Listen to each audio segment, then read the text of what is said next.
meeting of the study session for the Aurora City Council for June 5th, 2023 is called to order. Would the clerk please call the roll? Mayor Kaufman. Here. Councilmember Bergen. Here. Councilmember Coombs. Present. Mayor Pro Tem Gardner. Here. Councilmember Drinsky. Here. Councilmember Lawson. Here. Councilmember Marcano. Present. Councilmember Medina. Councilmember Murillo. Present. Councilmember Stenberg. Here. And Councilmember Zvonik. Here. 1A1, Civil Service Commission discussion, Matt Kane.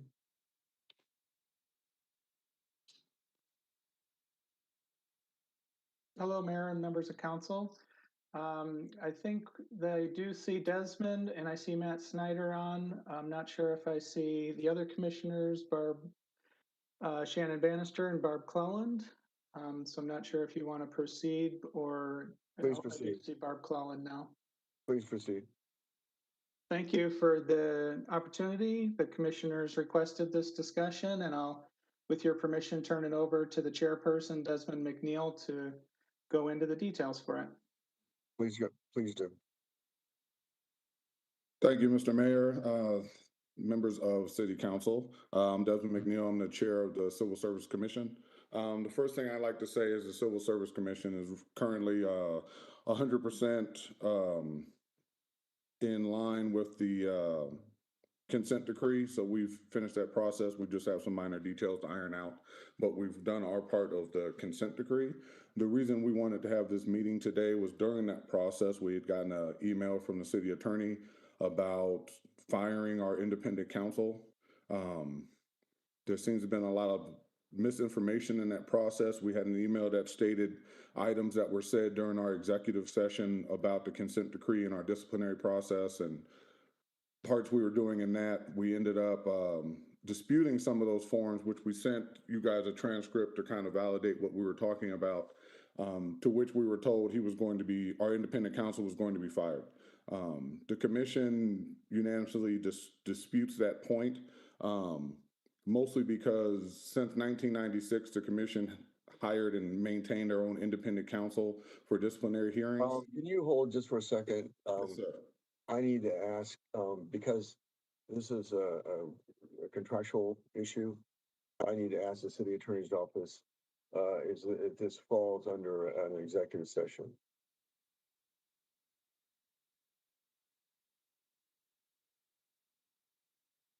No, Your Honor, this is a public meeting. This is simply a request. There isn't an exception, an executive session for this topic. Very well. Please proceed then. I'm sorry. Okay. We disputed some of the points in the email to which they said our independent counsel was fired. The independent counsel was interviewed and maintained and paid for through civil service since 1996. That's a process that was held in that department.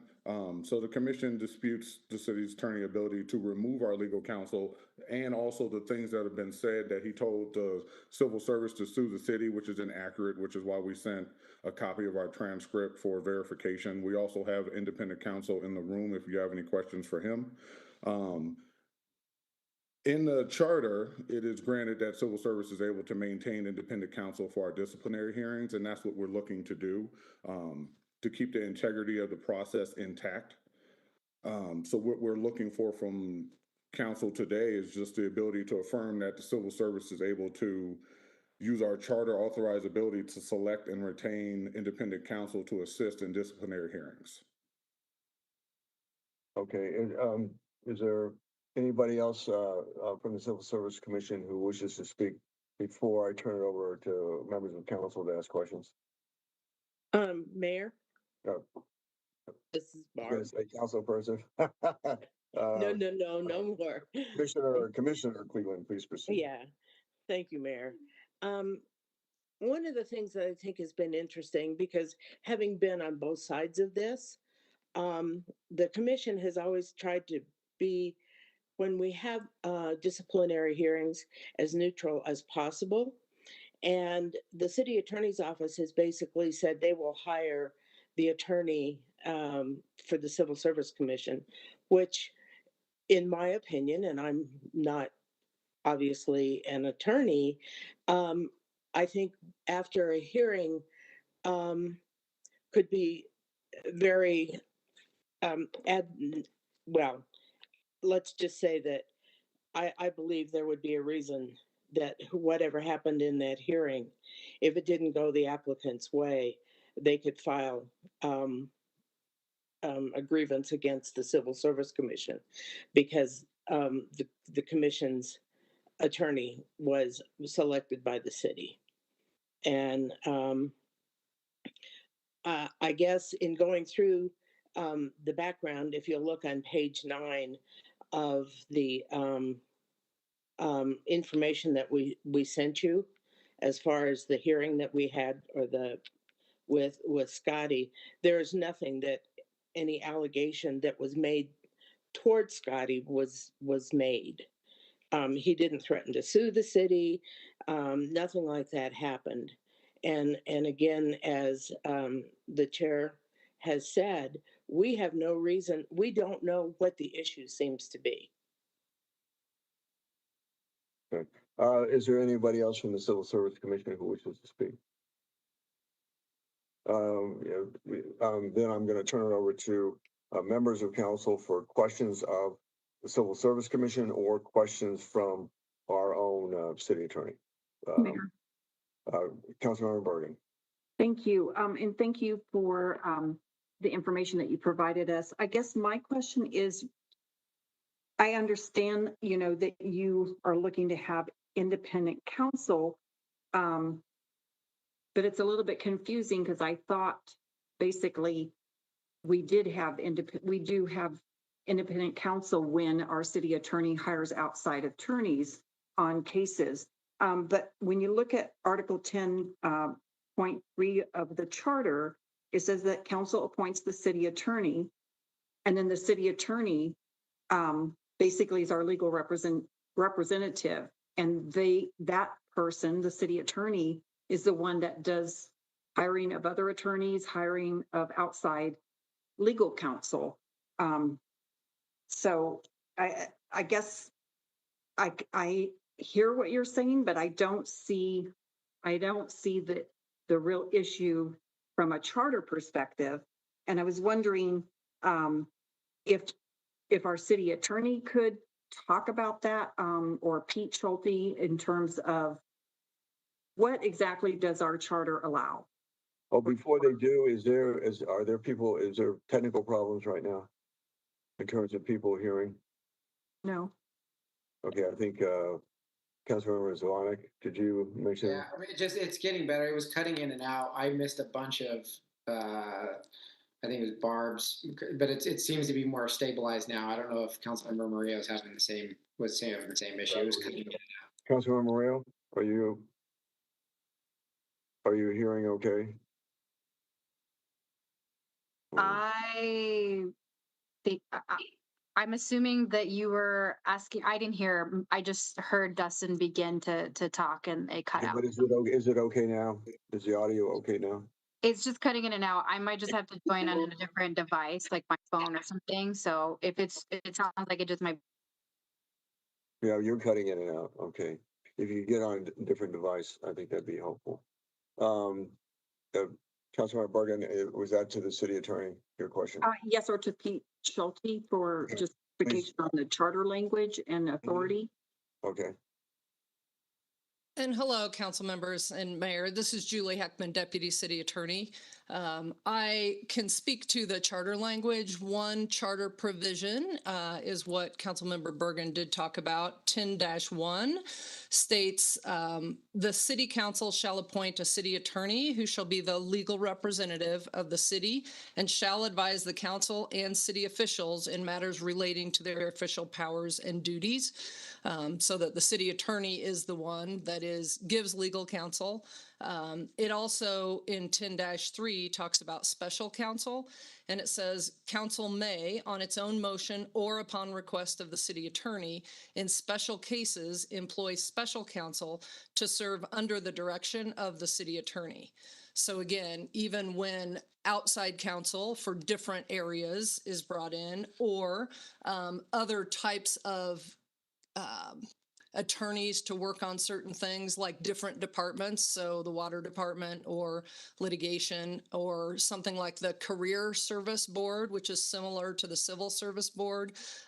Those attorneys are and have been generally hired by the city attorney's office and has the contract and talks with them about the scope of representation. Same with like the liquor licensing board, where it is not somebody from the city attorney's office that sits on that as the hearing officer, but it is an outside hearing officer that is obtained, and then they have independent discretion on carrying out those duties, but that is part of the scope is made very clear, the scope of their duties for that. And again, it's all run through and hired by the city attorney's office.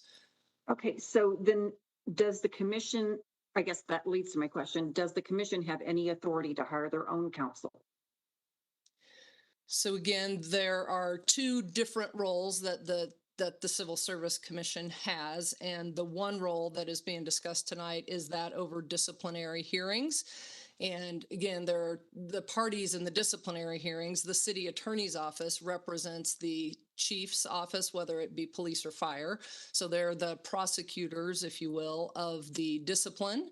And then usually the union's attorney, either police or fire, is who is the litigant for the member who has had some sort of discipline that they're appealing. So, okay, so you would always, whoever has been brought in for a disciplinary hearing, then they would always can, I guess, can have legal representation from the union attorney, correct? correct. But the person who sits as the disciplinary counsel for the Civil Service Commission, the Civil Service Commission is the board that is being appealed to. So there is provision in the charter about disciplinary counsel being there as part of the hearing, kind of running the hearing, if you will, and advising the Civil Service Commission. So that has traditionally, historically been another member that is an attorney that is not from the city attorney's office, because the city attorney's office does have a different role in those hearings, similar to the liquor licensing hearings, right, where that's prosecuted. So it has been an outside attorney, but again, comes under 10-3 of the charter, where that special counsel, it serves under the direction of the city attorney as far as being hired, and this is the scope that they have, not direction as to what findings may be made or, what happens in the hearing itself. Okay, so as far as, so you're saying no findings, they're there to run answer legal questions regarding the hearing. Correct. Okay, so the question was, can the commission hire independent counsel? And if I'm hearing correctly, per the charter, that would not be the case. Correct. The city attorney would be the one that would hire all attorneys that work under the direction of the city attorney. And so that's what the charter provides. The disciplinary council does have a role with the Civil Service Commission, but only in that area of disciplinary council, not for the other things that civil service does, such as the hiring and all of the discussions that we've been having over the last 2 years about the consent decree. Again, there were different things in the consent decree that were said that police needed to do, that fire needed to do, that civil service needed to do. So all of that information around hiring was, again, the city attorney's office has a city attorney that's assigned to the Civil Service Commission. That's in this case, myself, for all things other than the disciplinary hearings themselves. Okay, and then who hired Mr. Krebs? Mr. Krob, Sorry. has been with the city for quite some time. It's my understanding that that was hired by the city attorney at the time. It was Mr. not. Oh, you have to be recognized by the mayor first, please. Sorry. Please So continue. uh, you think that he was hired by our prior city attorney, a prior city attorney? Correct. That's my understanding. Okay. All right. Thank you. Further questions from members?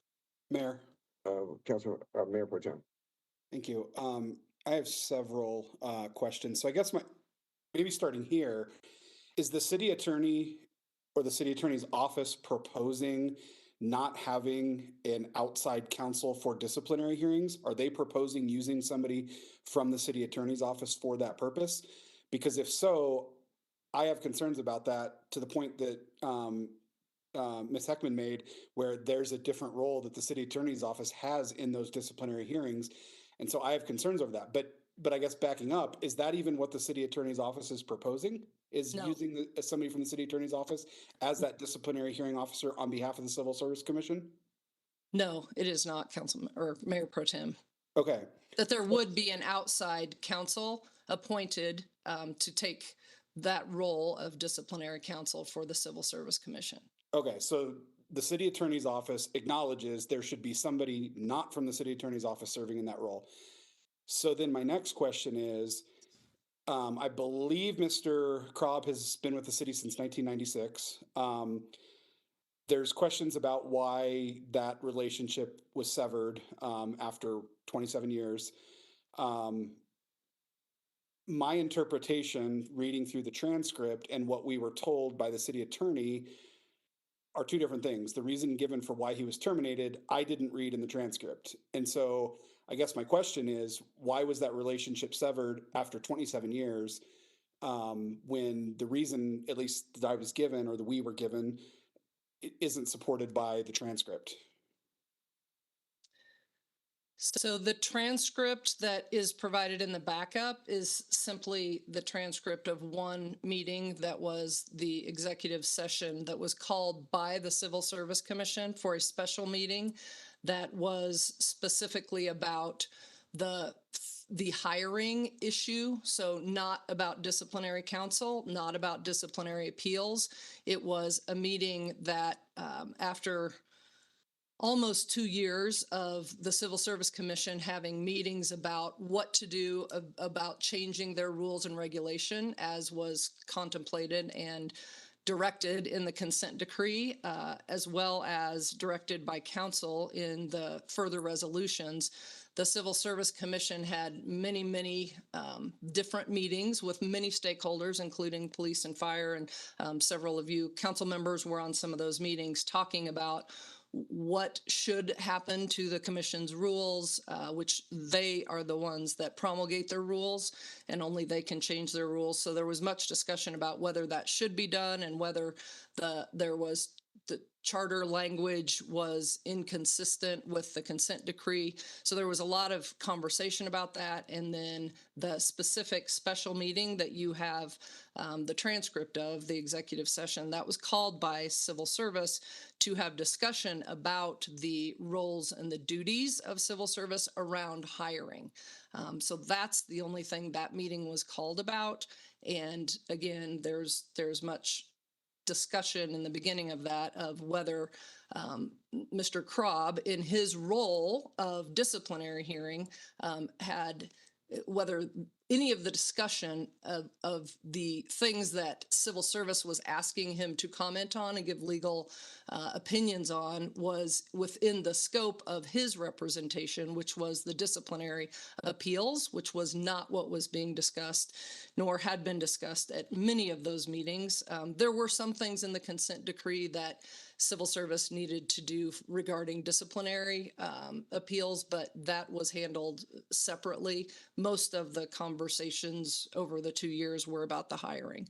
So really the issue was more surrounding the scope of his representation on things other than disciplinary. It was not at all about his role and his performance in the disciplinary appeals venue. And that's really all that you had in the executive session. He did attend many other meetings of the Civil Service Commission where they were talking about hiring. So does a licensed attorney have an ethical obligation to bring up other things to their client that might be outside of the scope of their duties?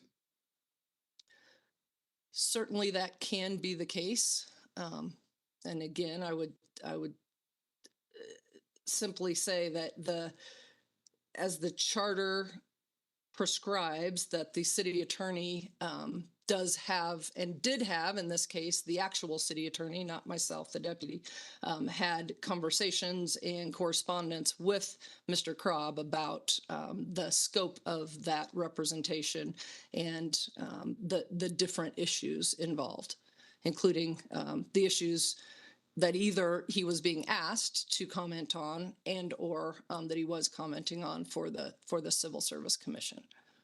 But it is possible that he had an ethical obligation to bring that up to the Civil Service Commission within the scope of his duties. Within the scope of his duties, yes. Okay. That's all my questions. Further questions? of, Mayor. The commission, Councilmember Coombs.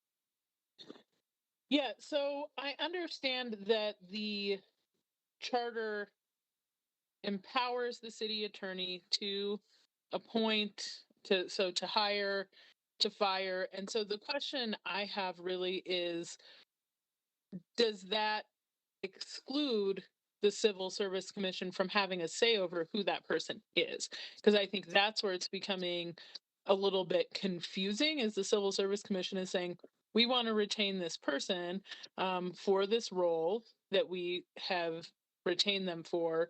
The response is, that's the role of the city attorney's office. But I don't understand why they couldn't have any type of advisory role about who it is that's working with them in the scope of their duties. Yes, thank you for that question. And I believe that there has been correspondence about that.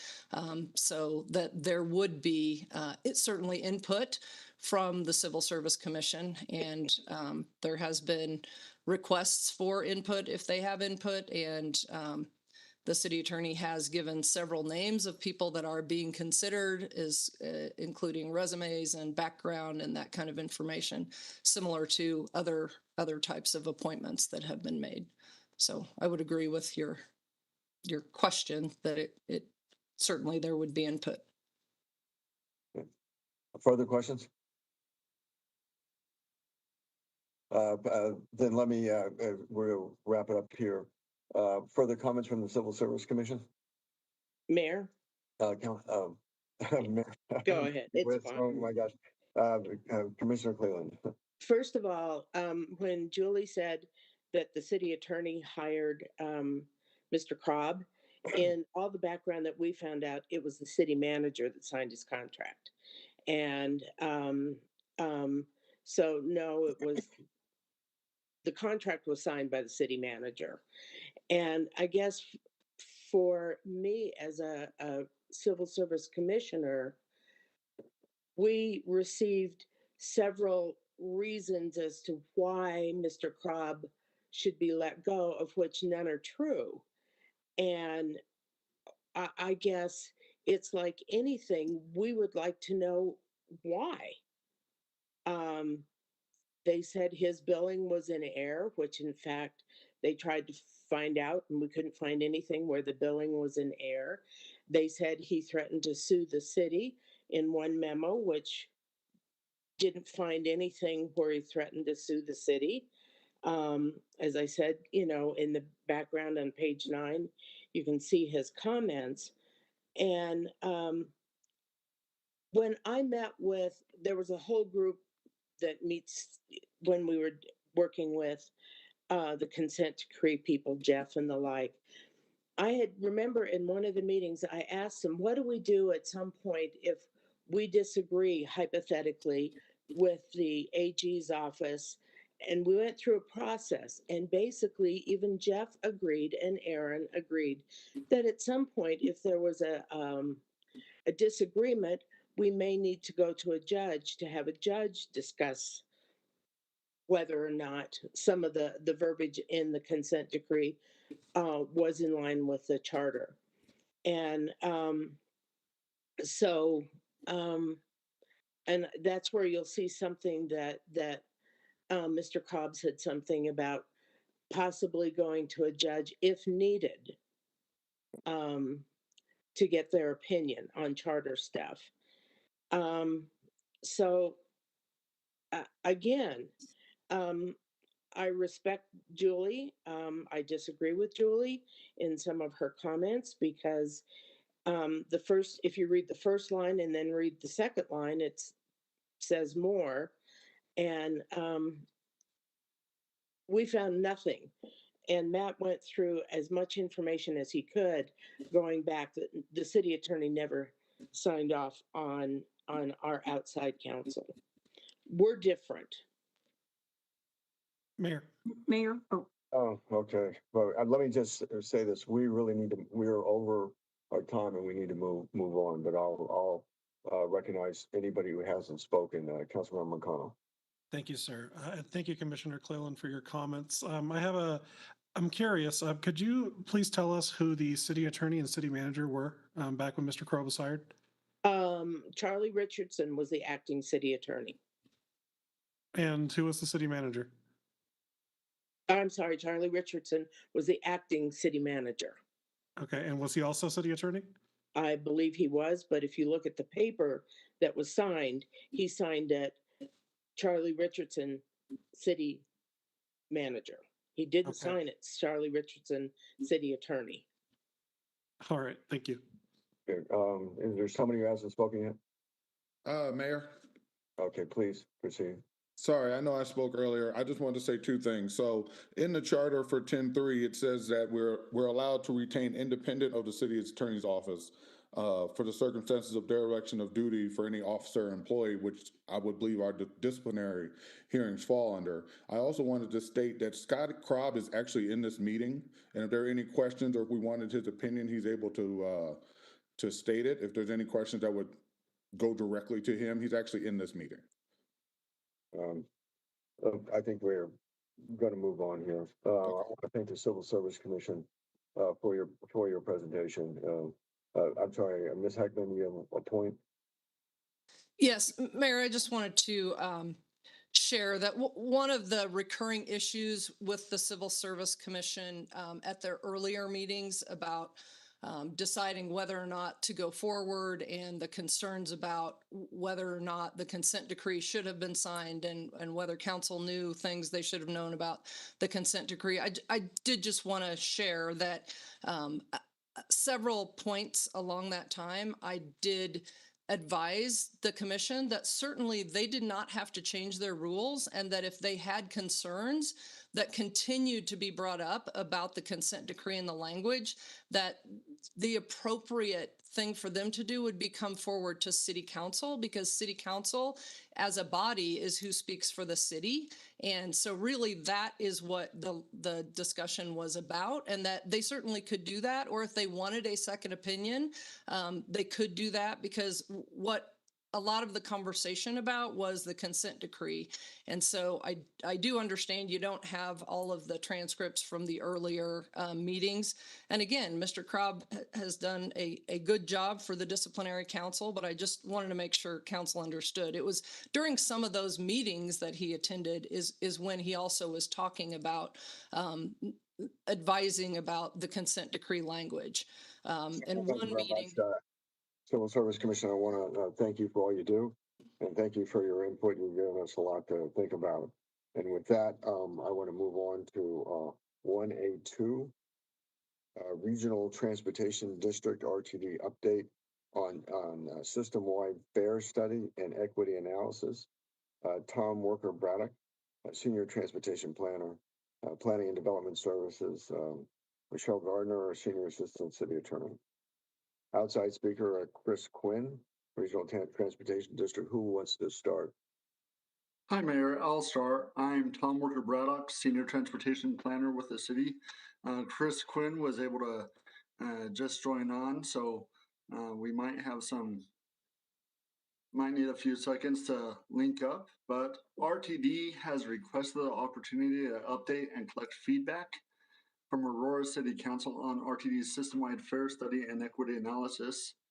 Chris Quinn is here to provide that update, and he'll be going over the schedule and goals of the effort, as well as the recommended fare structures being presented for public input and opportunities for public input. And with that, I'll turn it over to Chris Quinn, and I will go ahead and share my screen, Chris, so you can tell me when to advance. Great. Thank you. And I apologize if I'm not sure where I am on the agenda. I apologize if anybody was waiting. For whatever reason, my laptop just wasn't letting me in, so I'm on my phone. So I'm hoping it's not too much like a handheld camera with me shaking. Tom, okay, I do see the presentation now. Yeah. And first of all, before we even begin on the fare study, I just want to acknowledge we certainly recognize not fare study related, but we certainly recognize that Aurora, the airline issues, and especially the most recent ones that we have not performing the way we should be within the city. I'm not prepared to speak on specifics of that, but we certainly apologize and want to recognize that yes, it has certainly had an impact on customers coming to and from the city. So again, just want to acknowledge that before we begin. Like I said, I'm not versed on the details, but really do want to thank the city for their patience on this one and just let it be known that we are certainly doing everything we can now to address those issues. But back to the fare study. Can you advance to the next slide, Tom? And the next one. Going into the fare study, we had three primary goals. Overarching one being making sure that whatever we came up with satisfied equity, and then sort of supporting goals of affordability and simplicity. And I'll explain why in just a moment, but the next one will go over the timeline just real quick.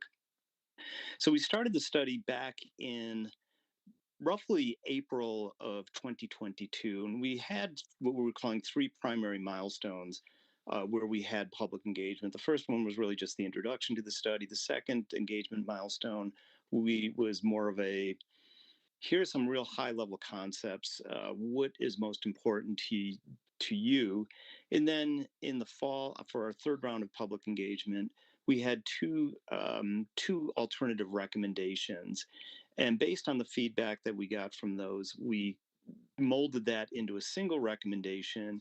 And then in in February-March timeframe, we went to our board to get blessings before moving on to going back out to the public with a final recommendation. And we're just now in the process of wrapping up most of those outreach efforts.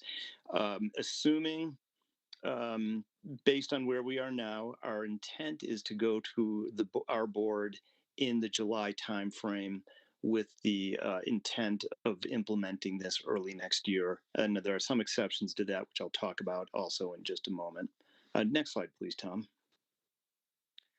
So as far as the fare study engagement, when we sent this into council, this was about a month or so ago, so there have been a lot of other additional activities that have occurred since then. But without going over all the numbers, we really have had a pretty extensive outreach effort. All of our public meetings, we've had one in English, always followed by one in Spanish. And likewise, in our most recent outreach efforts, we've had two in English, two in Spanish, in addition to of online meetings, and then several open houses as well. Next slide, please. So in making our final recommendation, there was obviously a lot that went into it, but primarily we really wanted to base it on the customer and community feedback and making sure that we satisfied the goals of equity, affordability, and simplicity. And then alongside that, we did look at what other fares or what other transit agencies have done with their fare structure, and wanted to make sure that anything we come up with is in fact technologically possible. And next slide. So Here's the next few slides will tell you kind of how we got to where we are and what our recommendation is that will be going to the board. So next slide. So when we began our public outreach, this is probably not a surprise to anyone who has used the system, but what the primary things that we heard, there were three general themes. One, that the fares are just too high. They're very expensive, especially compared to other systems. Also, that the fare system is just too confusing. Um, Anecdotally, our general manager, who is a 30-year veteran of the transit industry, when she first came out here, she said she couldn't figure out which fare she was supposed to buy. So we figure if someone who's worked in transit that long can't figure it out, how is the general customer supposed to figure that out? And then lastly, is there more that RTD could do to award the frequent customers, our regular users, who especially those who've been faithful to us throughout the pandemic? So the next slide shows you what our what our recommended fare structure is. So the box on the right shows the proposed fare structure, while the box on the left, the red box, shows the existing fare structure.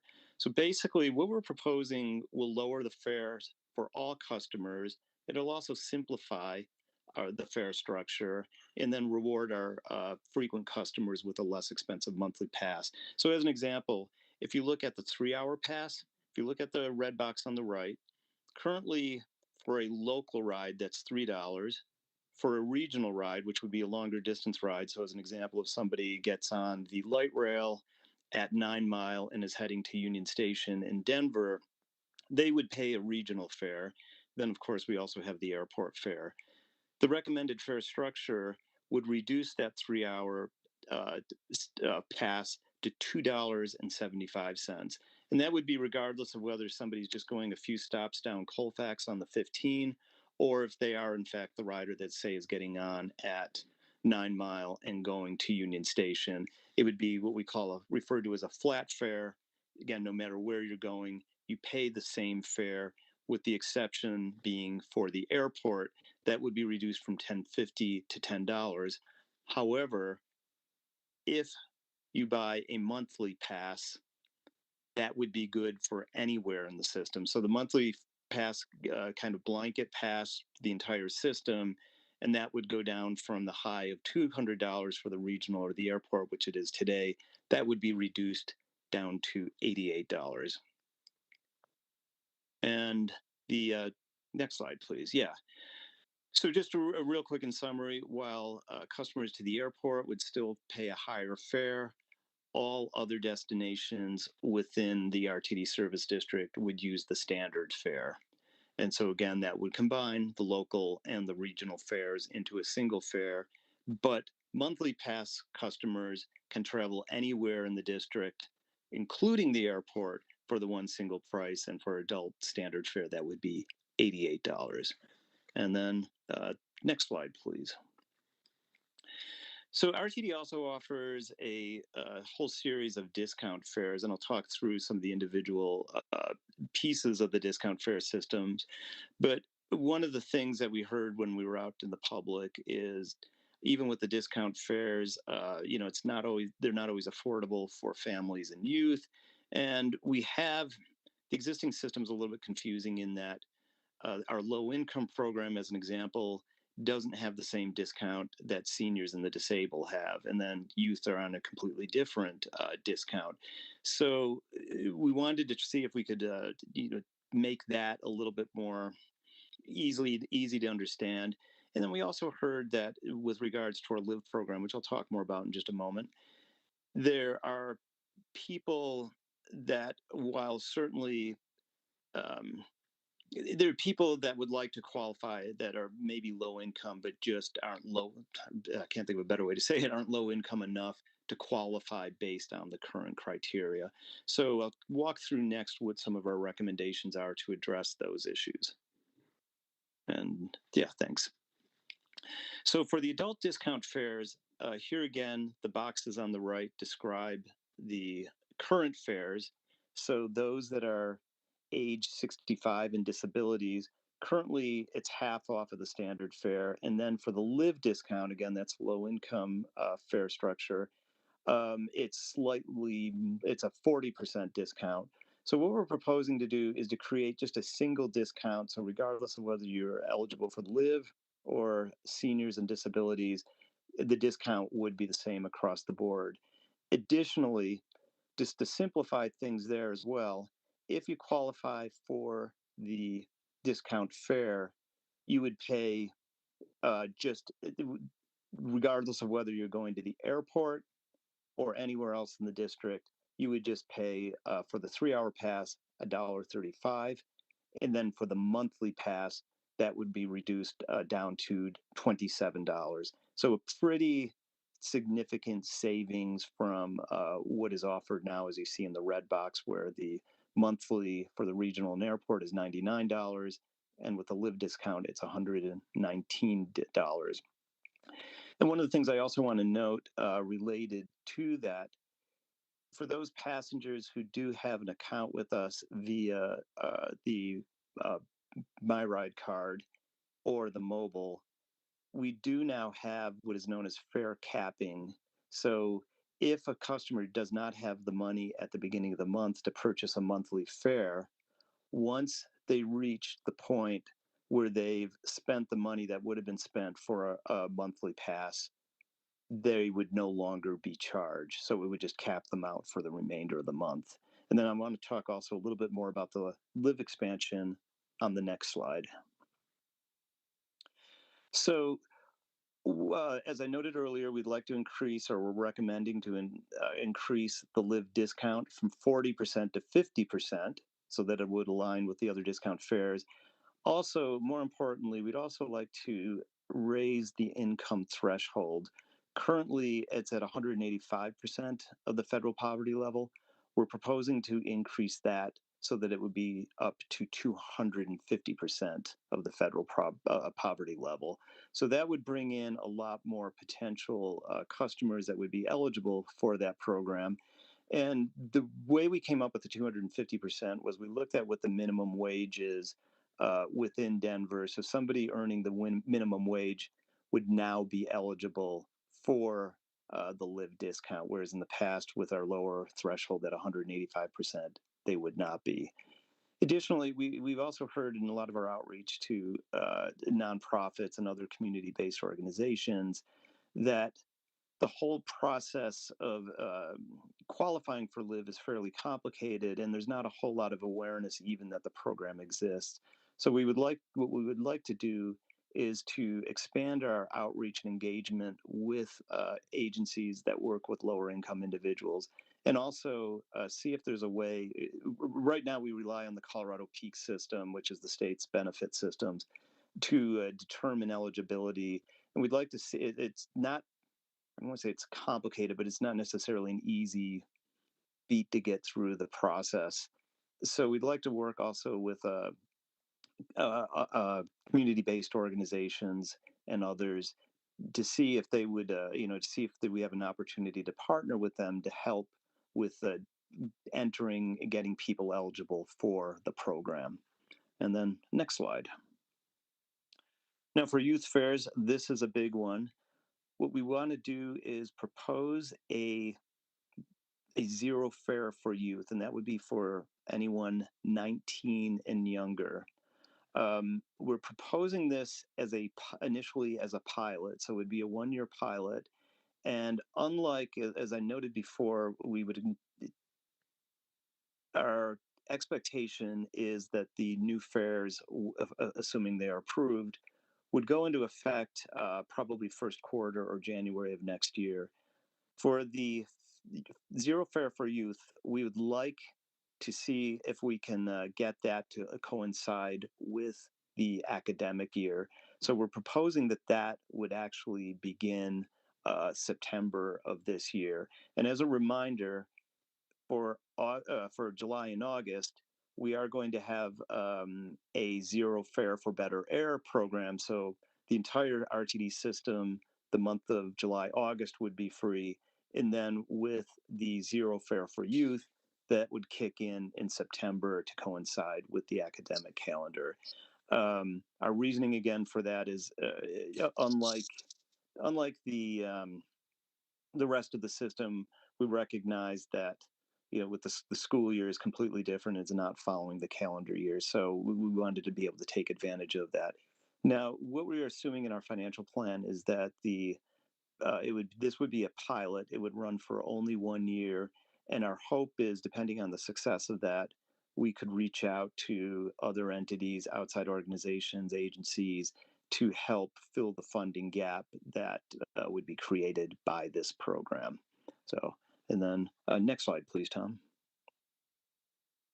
And then for student fairs, one of the things we heard when we were one of the things we heard when we were reaching out to colleges and universities is right now there are all of the big college campuses within the region, such as CU at Anschutz, at Boulder, CU Denver and Auraria, University of Denver, the Auraria campus.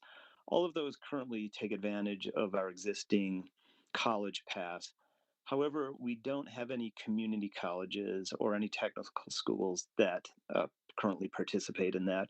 So we reached out to them to find out why they weren't interested in that. And one of the reasons that they told us was the college pass currently it's an all-inclusive in the sense that it uses the entire student body enrolls in it. And given the fact that many community colleges have non-traditional students, and many of them are in locations that aren't quite as transit rich as, say, the Auraria campus in downtown Denver, there was just less interest in that. But there was still interest in something that would help out students that are at those schools. So what we're proposing there is a semester pass, and that semester pass would be about $70 per month for the length of a semester, assuming the school itself wants to participate in this. The pass would be brought through the school, but we would work to partner with the schools, just like we do with the college pass, to implement that program. And next slide, please. And then for accessoride fares, here again, you'll see on the right side, the red box, current accessoride fares. And then on the blue box, the proposed fares for accessoride. Big thing that I want to note here is that while we would be lowering the accessoride fares for all, we also would be introducing the live discount for accessoride. Currently, live discount does not apply to accessoride. So for those customers who are live eligible, that would be a substantial reduction in what they pay for their accessoride services. And the next slide, please. So what does all this mean for our customers? Obviously, any adult using a discount fare, I just want to reemphasize this, would be able to travel to any destination, including the airport, at a discount fare price. And then the monthly passes would receive a pretty significant discount over the current cost for that pass. Also, the discounts would all be consolidated, so any adult using a discount fare would pay the same price, regardless of whether they are live eligible or seniors or disabled. And then, as part of the pilot, we are proposing the zero fare for youth, which would start this August. And then lastly, big thing for paratransit customers, the live discount would now apply for those passengers as well. And then next, moving on to what we heard from businesses and other organizations related to their past programs. We heard here again, past program pricing is very complicated. And then the way for example, the Eco Pass is structured right now, it's pretty difficult or even not possible for smaller businesses to participate in that. And also, we heard from nonprofits that they also have some unique needs, which I'll talk about in just a moment. So, next slide, please. So, for organizations that use the actually, let me back up there for a second. For nonprofits, one of the things we heard was, they may work with a lot of people that are eligible for the live discount, but often they have populations that are in immediate need of transit services.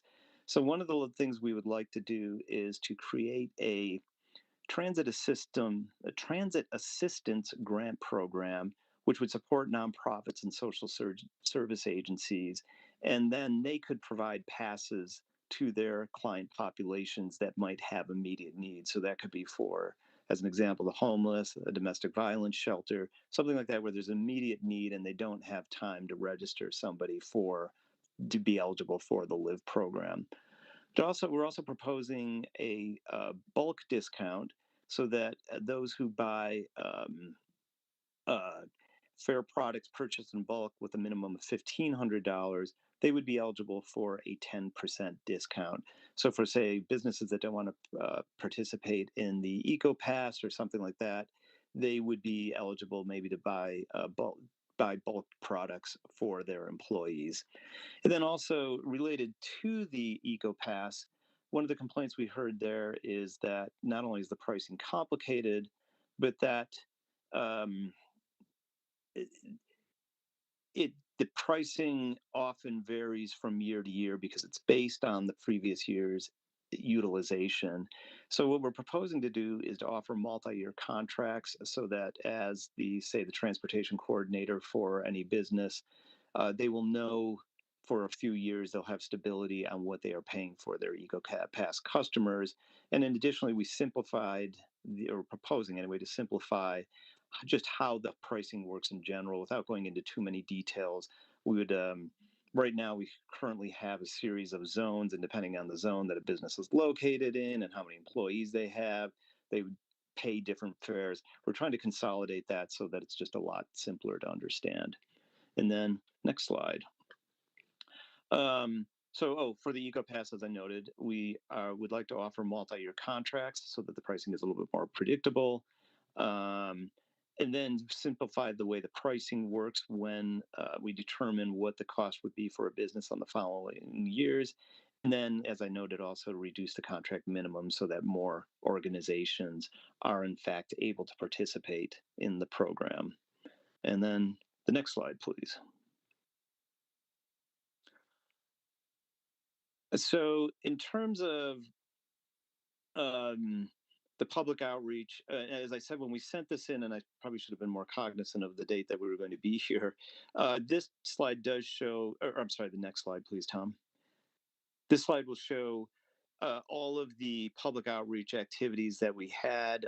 Like as I mentioned earlier, we had it for all of our online meetings, one both in Spanish and one in English, and we had 4 of those in the month of May.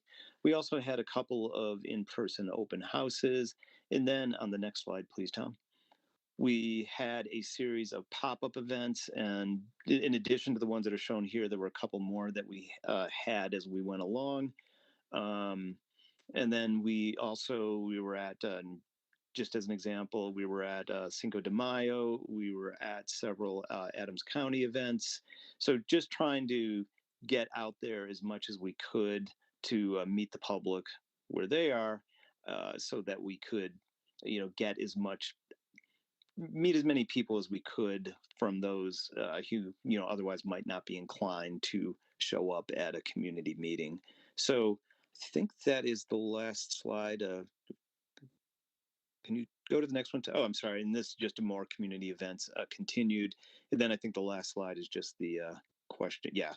So certainly be happy to listen to any comments that you have, any questions, concerns. Very interested in what the city is thinking at this point on the proposal. Questions or comments from the council?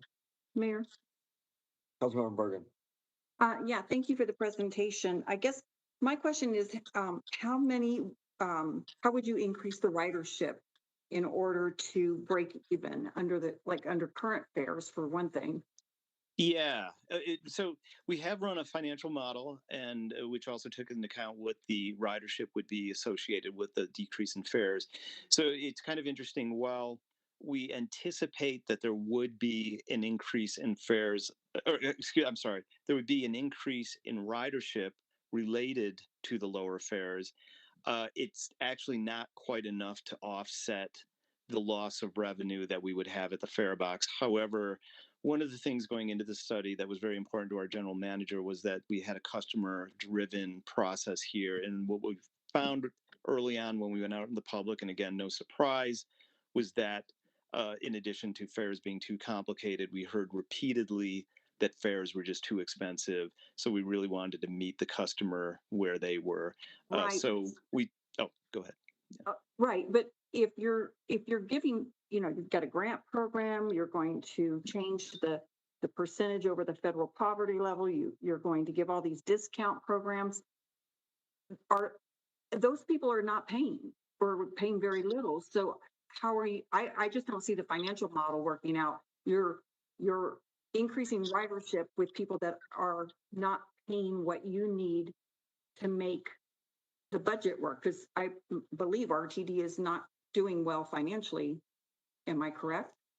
Well, we've been in better times. I'll leave it at that. But yeah, so to your point, we anticipate that it's certainly, while there would be far more people that would be eligible for the discount fares, we're also hoping that will also be attracting a lot more full fare customers as well. So recognizing all of that, though, to your point, we do expect that we would, from the fare box revenue, we would be, at this point, the model is showing, and we have to do some revisions based on most recent ridership numbers, but what we're anticipating is there would be approximately a 20% decline in the fare box revenue. Now, one of the things I do want to point out related to that, though, is prior to the pandemic, RTD, the fare box covered approximately 20-ish% of the operational costs for the service. Since the pandemic, that number has plummeted, and we're now in the low teens. So the fare box, as it is right now, is already making up a smaller percentage of the operational costs. So I don't mean to interrupt, but oh, sure, yeah. I don't want to take up a whole lot of time because I know we're limited on time yeah. on this. But just quickly on crime, because I know some people are not riding because of the crime situation. So unrelated to crime, we're in the process right now of fairly dramatically increasing our RTD security force. In the past, we have contracted those services out. We are now pulling those in-house with the intent of expanding our internal force, and that effort has already began. So over time, soon over time, you're probably going to start to see a lot more of a security presence, especially on the light rail trains. Thank you. Mayor. Councilmember Lawson. Hi, hi, Chris. This is Councilmember Lawson. I used to sit on the Reimagine RTD for many, many years. Just a question. So, looking at the fares, I'm glad that you have the fares for the youth and for those students during the school time. But what I'm actually wondering is, especially on the accessoride part, we have a lot of older adults. In fact, some RTD has taken some transportation away from some of our older adult communities. And it still seems to me to be a little high on that end when older adults have a lot of things going on as well, where they have to determine, they're dealing with the high rise of cost, medicine, groceries. And it still seems to me on that end, even from the 65 and disabilities and also the accessoride, it's little, it's maybe by 10 cents. And I was just wondering, or 30 cents. So I was wondering just some input on that. Has there been any thought about maybe helping older adults, especially during these times when a lot of RTD, ride share, your ride programs have been eliminated? Yeah, I think the big thing, and your question is a good one. I think the big thing is really that, especially for those, say, seniors and others, the expansion of the LIVE program, I think, should make a huge difference. Because as we noted earlier, in the past, the LIVE discount didn't even apply to accessoride fares. And that is part of the introduction to that. We would assume that would, for any struggling seniors, that should make a big difference. But one of the things I would also point out is, and the way that the FTA currently allows, we're well within the cost parameters that are established by FTA and what we could charge. In fact, we're quite a bit below that. And then with the introduction of the LIVE program, even much lower than that. So in our outreach, we've received, I'm thinking mostly positive reviews on that. So not to say we haven't heard any concerns, but for the most part, it seems as though the populations that we've reached out to have been pretty happy with the proposal on that. Okay. And Mayor, just a comment, on your RTD events, for your fair study pop-ups, it would have been kind of nice. I don't see anything in Aurora. So I just said, just from your fair study pop-ups that you have listed here, it's nothing in Aurora at all. And we're a very transit community, especially with TODs popping up and just our whole community. So I was just interested to find that there was no fair study pop-ups in the city of Aurora. Yeah, and I'm just looking right now because I thought we had done one we did a couple that weren't on here. I thought we had done one at 9 Mile, but I'll have to verify that. And then we did do a couple of we did have a couple of events, but I know that they're not specifically in Aurora, in Adams County, both the Adams County Summer Kickoff and I think the Adams County 5-Star Wellness Festival. Further questions? Let me ask one real quick, and that is kind of the chicken and the egg thing, where we have really, as a city, invested heavily in and transit-oriented development, and along the R line that runs through the city, and the stops have gone from 15-minute stops to 30-minute stops, and it's kind of like the chicken or the egg thing. I mean, we want people to move into these transit-oriented developments who are going to use a light rail along the R line,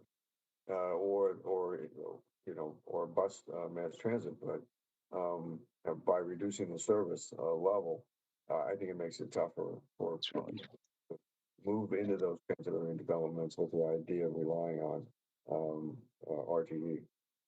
Certainly. Understand, yeah. Further questions, comments? Mayor.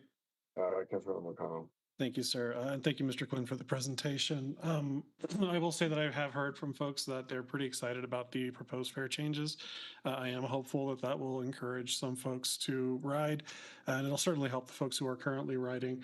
I did want to ask since the mayor asked my headways question, I did want to ask a related question about the issue that we've been having over the last few days near the Anschutz campus. And I apologize if you're not prepared to answer this, but with regards to the issues at the at-grade crossings there, because that's going to certainly impact ridership, I think, in a negative way if we can't get those kinds of issues addressed. So I was hoping, could you share with us a little bit about that, and what can we do in the future to have more streamlined communication between the city and RTD for these kinds of matters? Yeah, and my apologies. I'm not prepared to talk about the technical issues there. My understanding is, and I'm Tom, you may need to help me out here. I believe there is a meeting coming up with several of our assistant general managers, including rail, capital programs planning, to start kind of discussing some of these issues with city staff. But I'm sorry, I don't know enough on the issue to even be dangerous. Yes, that's correct, Chris. We do have a meeting scheduled between RTD management and city management for later this month. In addition, we've had increased amounts of meetings between the city staff and RTD technical staff just to address some of the issues that were brought up. All right. Thank you both. Further questions, comments? Seeing now, I want to thank you for your presentation. Thank you for all you do. Thank you. By the mass transit for our city. Thank you. I'm going to have to withdraw 1A3 at the request of staff that wants to take. Certainly, the city attorney's office has done a good job of drafting, but there are other staff members that want to opine on it just to make sure. But let me just tell you what the issue is. The issue is that Denver is tightening up its ordinance as they refer to quote unquote junker vehicles, which are things like recreational vehicles that are people permanently living out of that oftentimes are inoperable. So I want to make sure that our ordinance is equal, or those parts that are tougher, I want to leave in place. Those parts that aren't, I want to bring up to where Denver is. If you in the industrial warehouse area of the city, it's Denver and Aurora come together, and if Denver has a difference in terms of their enforcement, they could very well push these vehicles into the city of Aurora. So that's the purpose of making sure that we've got parity between the two policies. And so I'm going to defer it to a couple weeks from now to give staff more time on it. Mayor. Councilmember O'Connell. Thank you, sir. On that note, could you bring that through Horns as well, please, since there is a homelessness component to that? And I had some questions and concerns about the way it's currently drafted. So I'd like us to have that discussion in policy committee. I'll certainly consider that.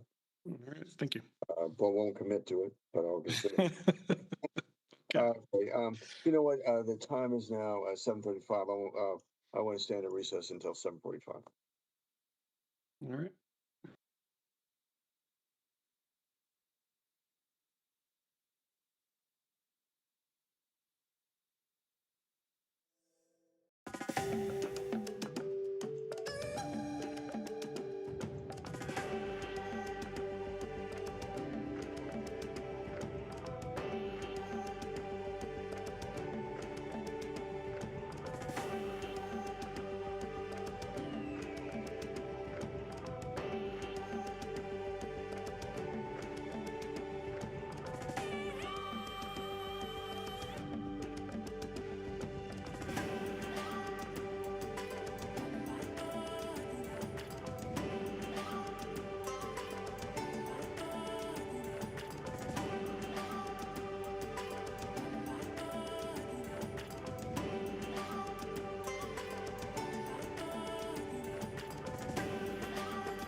The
study session for the Aurora City Council for June 5th is back in session. Are there any issue updates?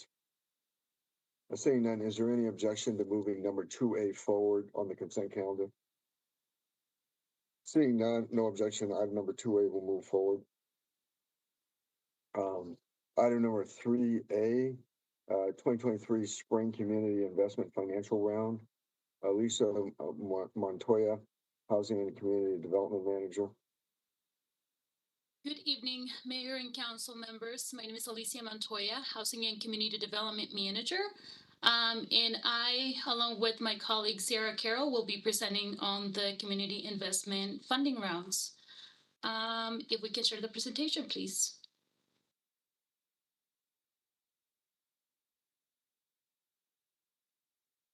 Do I have sharing rights, Adrian?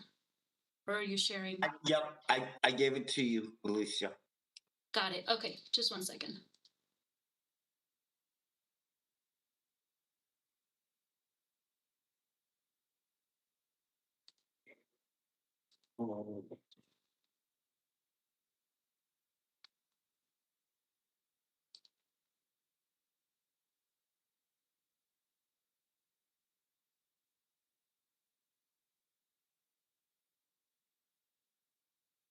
All right, are you able to see my screen?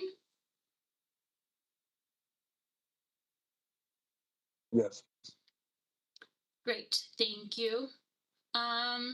So we come out about twice a year with our community investment financing application rounds. The purpose of these applications is for us to provide resources for developers to build affordable housing in the city of Aurora. This is a program that came from the adoption of the housing strategy back in December of 2020. Along with the housing strategy, we also adopted 6 policies that help us guide the program in the requirements of the program. Those strategies and policies are to foster a balanced and sustainable housing portfolio, to strengthen our capacity in addressing housing issues, to strengthen the local economy and expand local employment opportunities, to preserve the long-term affordability of our housing portfolio in the inventory, as well as the support of protection for homeowners and renters in the city of Aurora.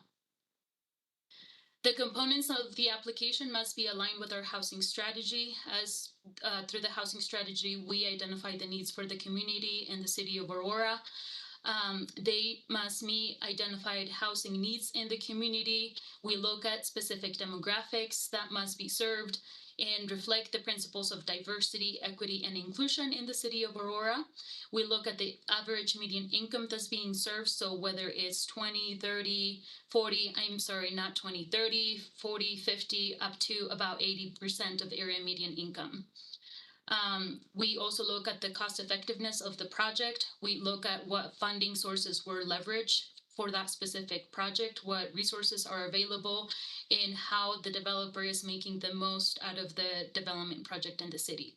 We also look at available city funding resources based on the project type, the developer, and the experience of the developer and the organization that we're working with.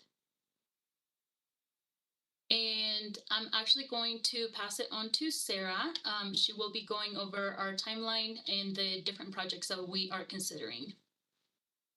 Good evening. My name is Sarah Carroll, and I am the Housing Development Supervisor. I am part of the Housing and Community Services Department. The Community Investment Financing Rounds fund affordable housing development projects with subsidy or gap financing, allowing developers to make their funding stack work. As we know, developers still need to earn a profit, and that is particularly difficult when developing affordable housing.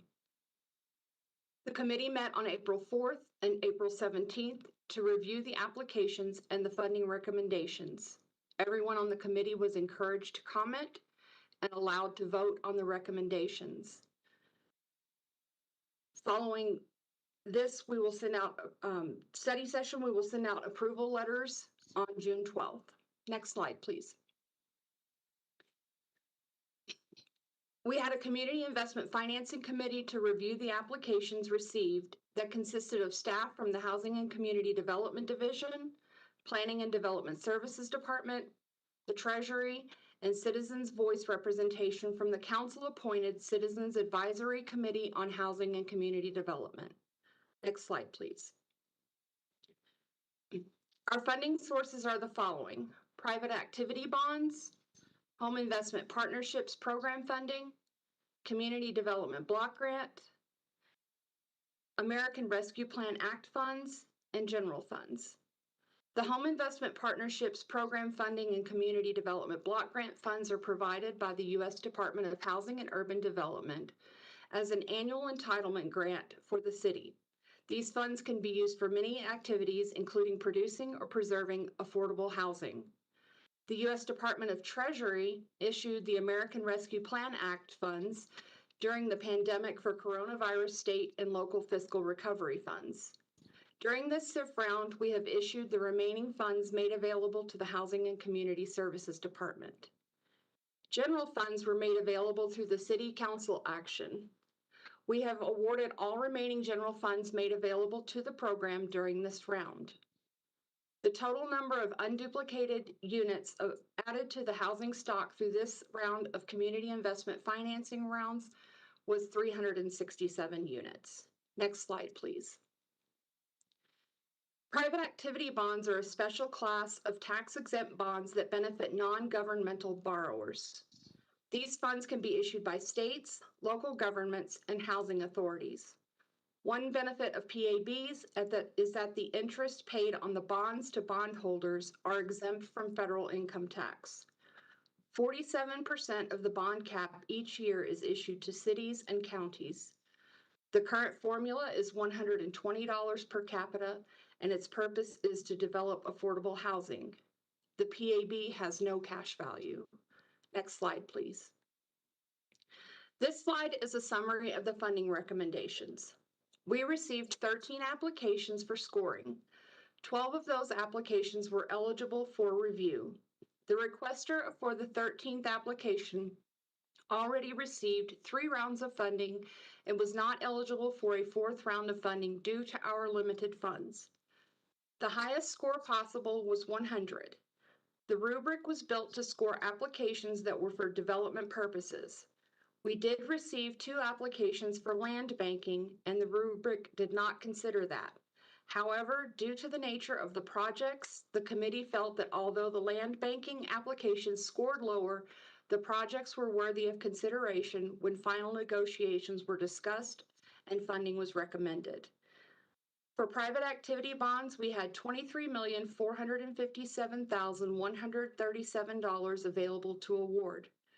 4 applicants requested PAB funding for a total of $32 million.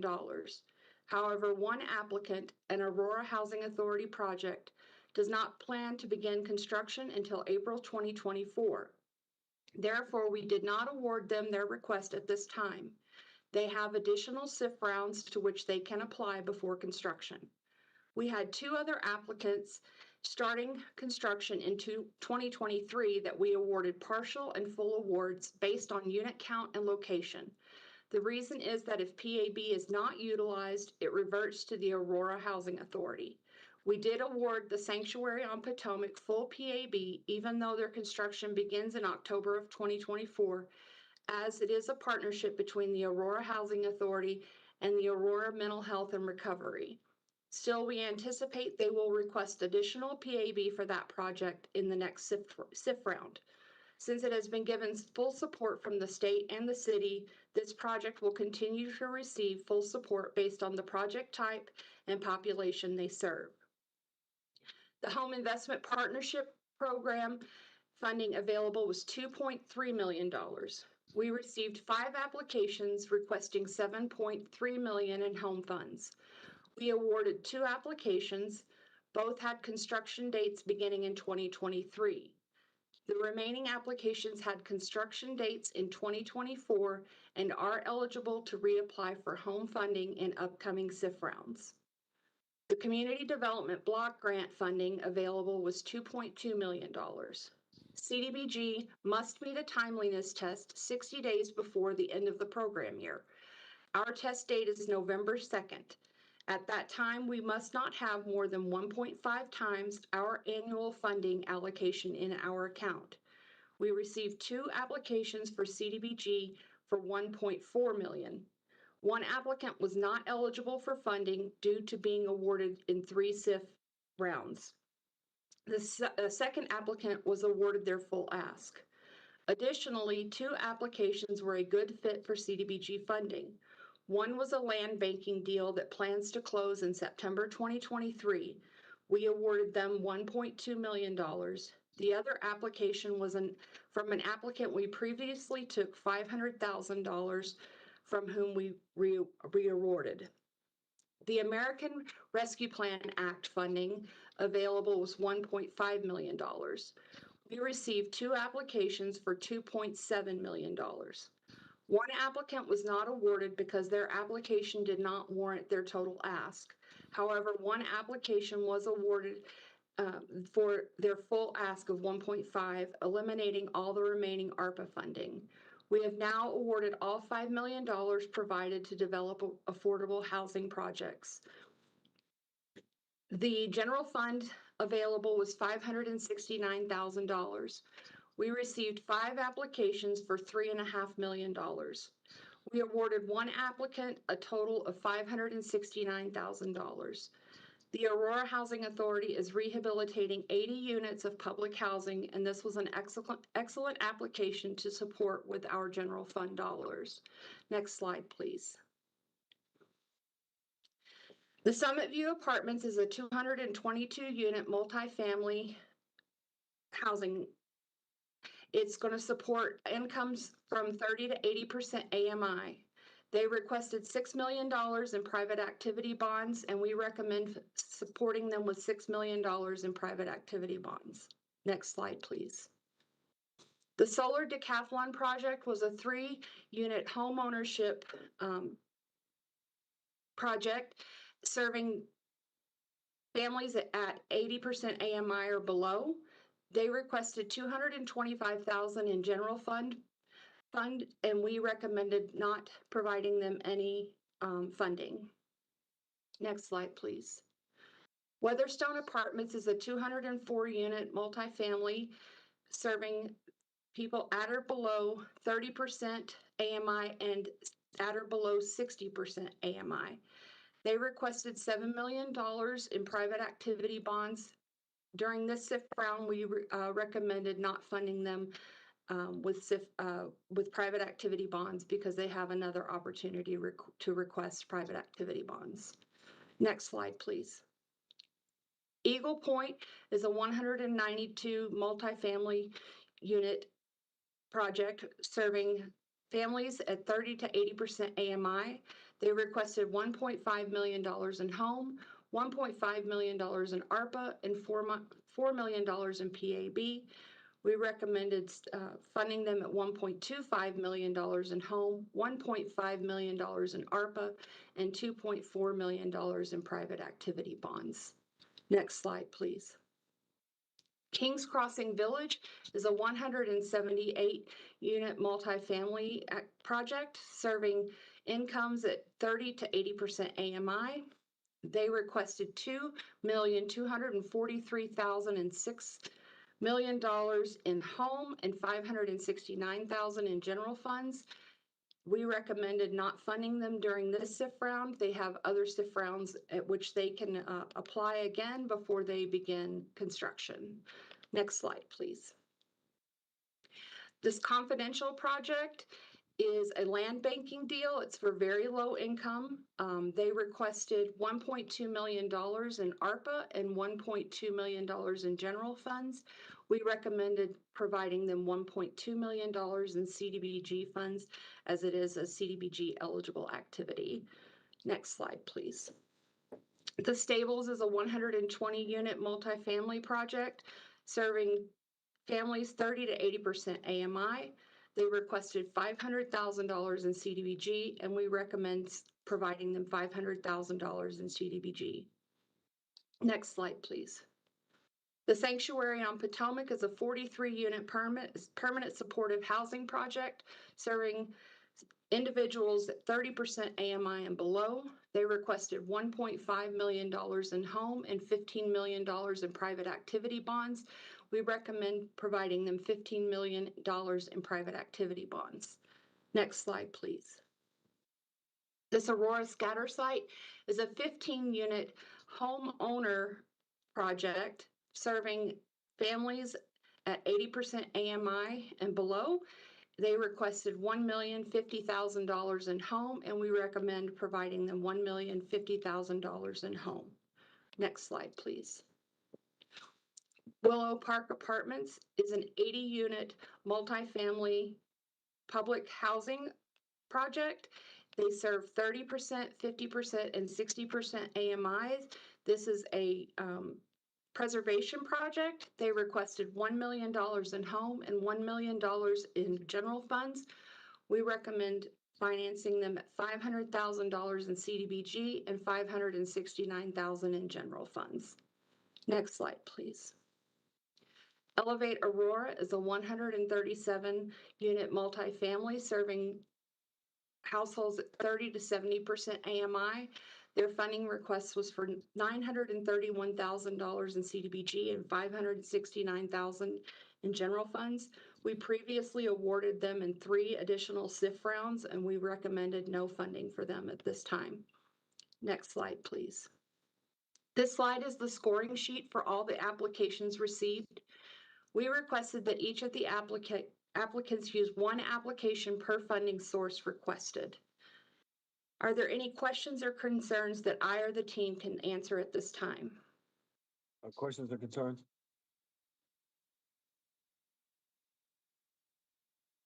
Seeing none, does this presentation require direction? Does the city council recommend moving this item forward to a regular council meeting? Objection to moving it forward to a regular meeting? Seeing none, that it'll move forward then. Thank you very much. Thank you. 3B, improving the homeowners association notification process. Councilmember Bergen. Thank you, Mayor. This one's pretty straightforward. Just we have had some concerns in the past few years about notifications to homeowner associations, other neighborhood associations. So just wanted to improve the process. And this basically just requests that we have 2 points of contact instead of just 1, and that staff also sends 2 yearly reminders to those contacts to update their records. A lot of times, you know, we'll have people from 20 years ago and have not updated the records. So unfortunately, we cannot obviously dictate what a homeowner association can do. I wanted to also put in the resolution that they would make sure to notify their residents, but we decided not to put that in there because obviously we do not have authority over the homeowners association. So pretty straightforward. Questions of Councilmember Bergen? Seeing none, is there any objection to moving 3B forward? Seeing none, item number 3B will move forward. Item number 3C, Aurora Development Review Initiative, Mayor Pro Tem Gardner. Thank you, Mayor. Yeah, this item also is very straightforward. So what it does is directs the city manager to work with staff to develop an incentive program for our staff to review development plans quicker. I think, you know, I'm not alone. I know from talking to some of my colleagues, I'm not alone in hearing frequent complaints from developers in terms of how long it's taking the city to respond to development review applications, both in terms of time to respond and number of times we're responding, rounds of comments that stretch into 7, 8, 9, 10, 12 times of comments. And so the resolution itself is relatively open-ended. Councilmember Zvonek and I didn't want to put, you know, specific requirements in place. But I think both of us, and you know, I don't want to speak for Councilmember Zvonek, but in the private sector, you incentivize the activity that you want to see, and the activity that I want to see is us responding to development review applications faster. This only directs the city manager to develop that incentive program, bring it back to council, and present that to council. So it is not overly prescriptive, other than it just directs him to do that. But the expectation would be that would be brought back to council for a presentation after it is presented, or after it's created. And I don't know if Councilmember Zvonek has anything he'd like to add. Yeah, I would just, if I could, Mayor, just add that, you know, by having it be a positive reinforcement, it also allows us to have an opportunity to measure, because with this new incentive program that will be developed, it will be something that's tracked on a regular basis. And as they say, as the saying goes, what gets measured gets done. And what we want to see is an improvement on review times. We looked at some of the more punitive routes, but there are some unintended consequences with going that route. And so when Mayor Pro Tem and I talked about this, it was to not go that direction and instead do something that was a positive incentive for our planning department from city management to get these done in a timely manner. Further discussion? Seeing none, is there any objection to moving item number 3C forward? Seeing none, item number 3C will move forward. Item number 3D, Real Time Crime Center resolution, DJ Tisdale, Lieutenant, Aurora Police Department. Thank you. Good evening, Mr. Mayor, members of council. I'm DJ Tisdale, Lieutenant with the Electronic Support Section of the Aurora Police Department. In one moment, let me share my screen.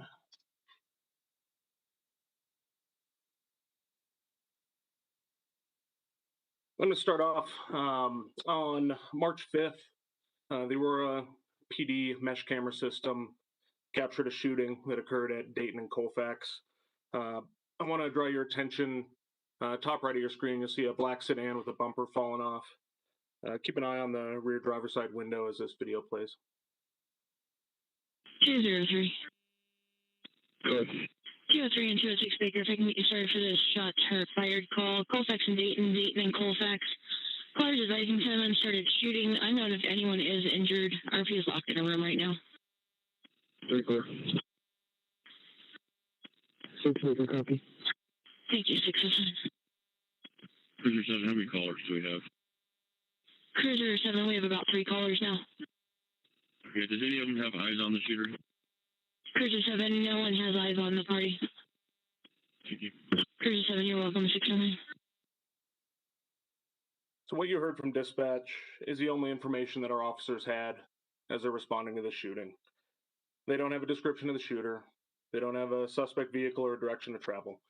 They're going into this situation essentially blind. And we're of the opinion that that doesn't. 203.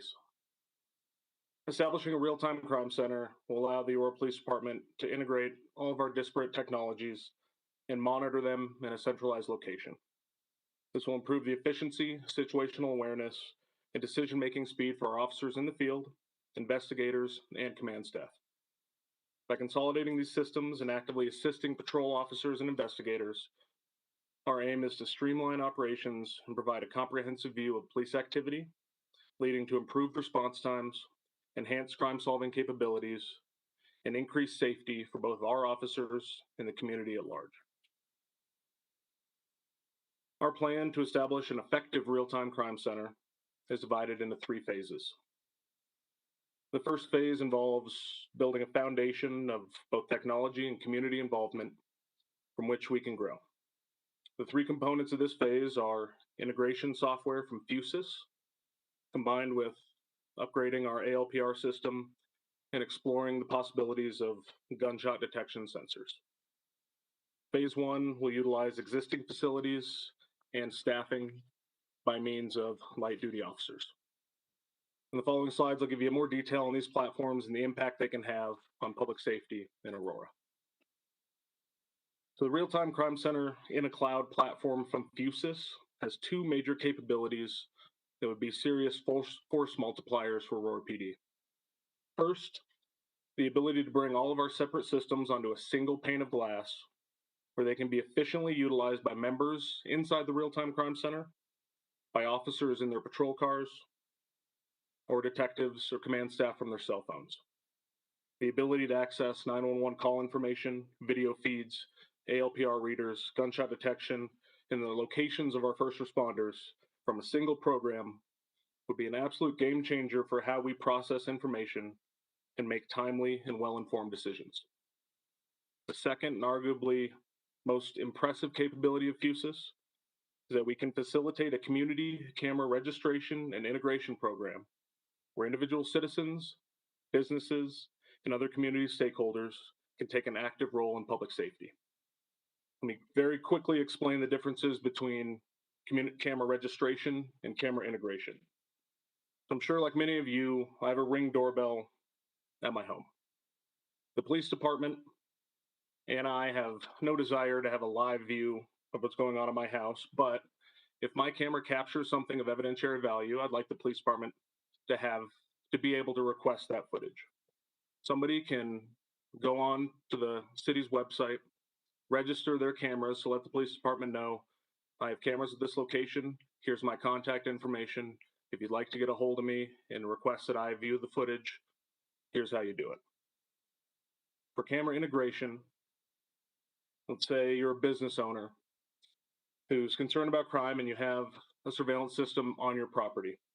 You can purchase a small hardware device that plugs into your camera system and allows you to share live feeds of whatever cameras you choose with the police department. That solution can be scaled from our smallest businesses to the largest employers in the city of Aurora. It's important to emphasize that the owner of the cameras retains complete control over what they share and how. So for example, a school or a house of worship would have the ability to integrate their cameras and share nothing until such time that there's an emergency and they press a panic button either physically at their location or through an app.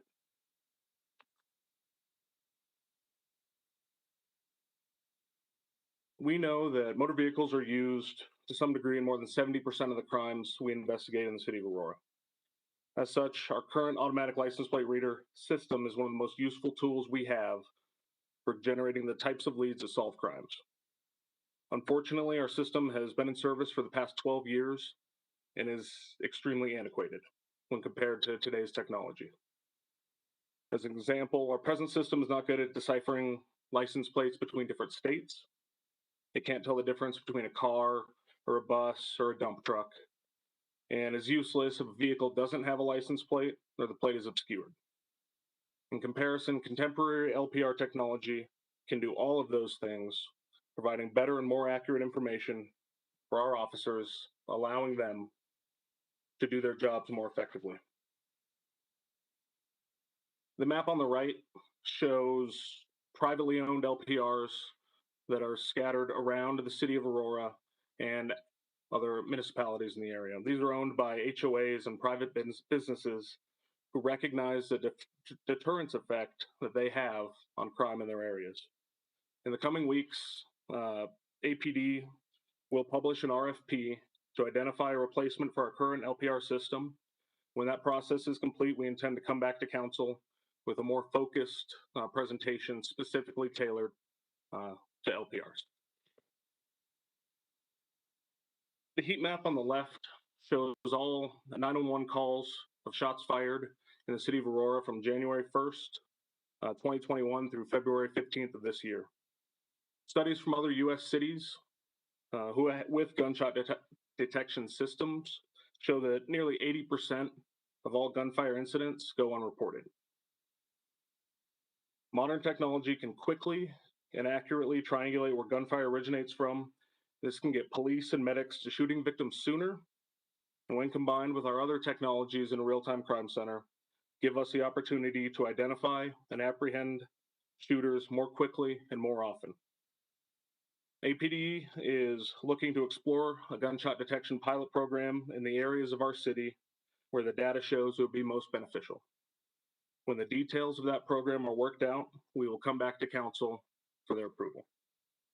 The map you show on the right would be a 5 square mile area that encompasses the largest proportion of gunfire incidents through 911. And these are several other areas that the data shows could benefit from having a gunshot detection system. Phase 2 of our real-time crime center plan will involve retrofitting an existing space within the city and hiring civilian staff to operate a real-time crime center with an eventual goal of 20 hours a day, 7 days a week. This location will also have the ability to serve as a command and control center for APD and civilian leadership during critical incidents and pre-planned events. Finally, phase 3. The scope of phase 3 is up to the city. We would like to envision a citywide operations center that could serve the needs of our city for years to come. This could include space for a 24/7 real-time crime center, increased capacity for Aurora 911, an emergency operations center, a public works operations center for monitoring traffic, water, and other infrastructure systems. Another phase of this, another component of phase 3 would be a citywide device network. For the past 12 years, officers within Aurora PD have utilized consumer-grade equipment to build an expansive mesh network of cameras around the city. I think it's up to the city of Aurora to explore creating an enterprise-level network that could really meet the needs of our growing community. This could not only support the police department, but public works with smart traffic lights, energy efficient buildings, waste management systems, Wi-Fi in public places, and sensors for air and water quality.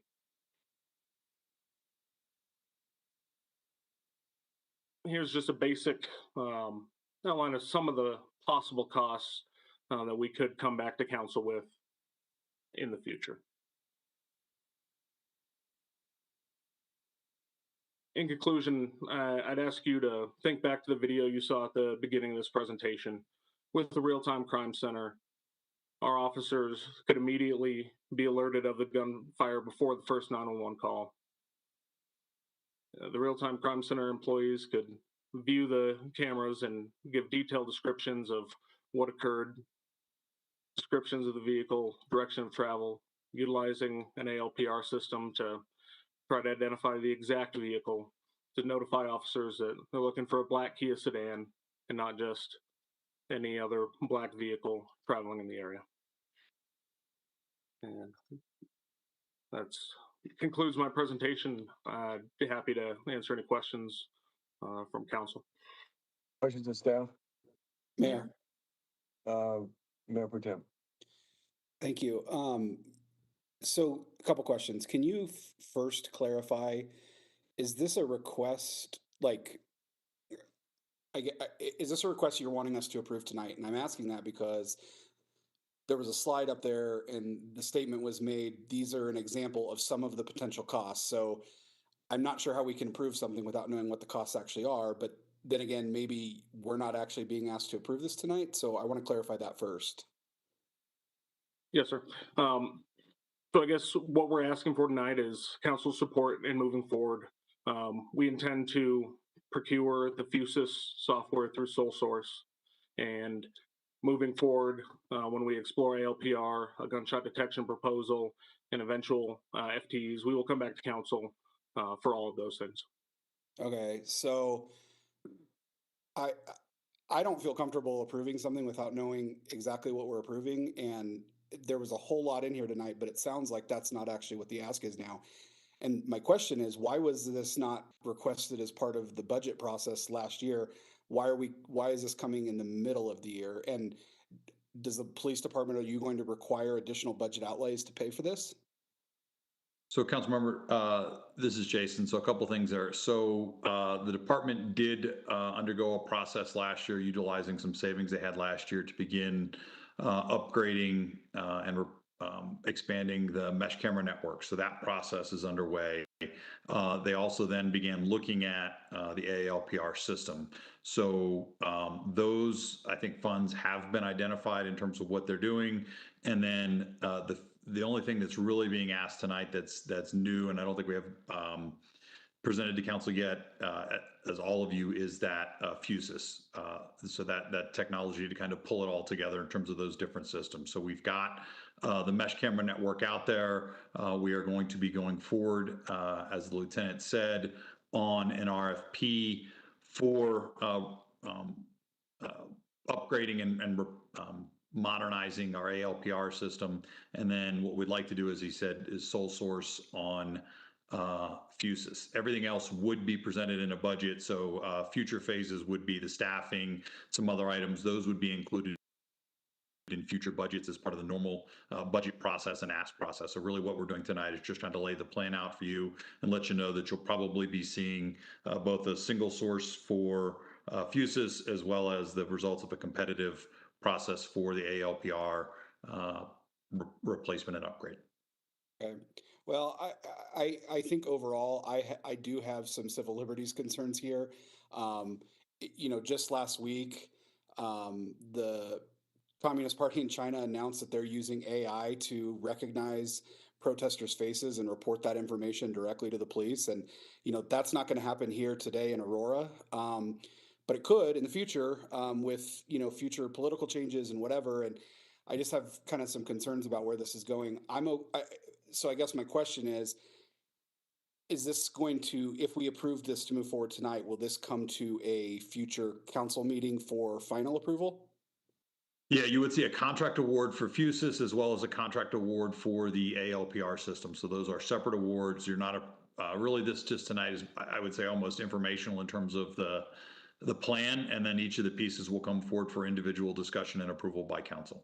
Okay, so I would request that the city manager or whoever else, we set up a meeting, because I'd like a deep dive briefing on this before I'd be comfortable approving those contracts. But I'm like I said, I'm okay with this plan for right now, pending further information.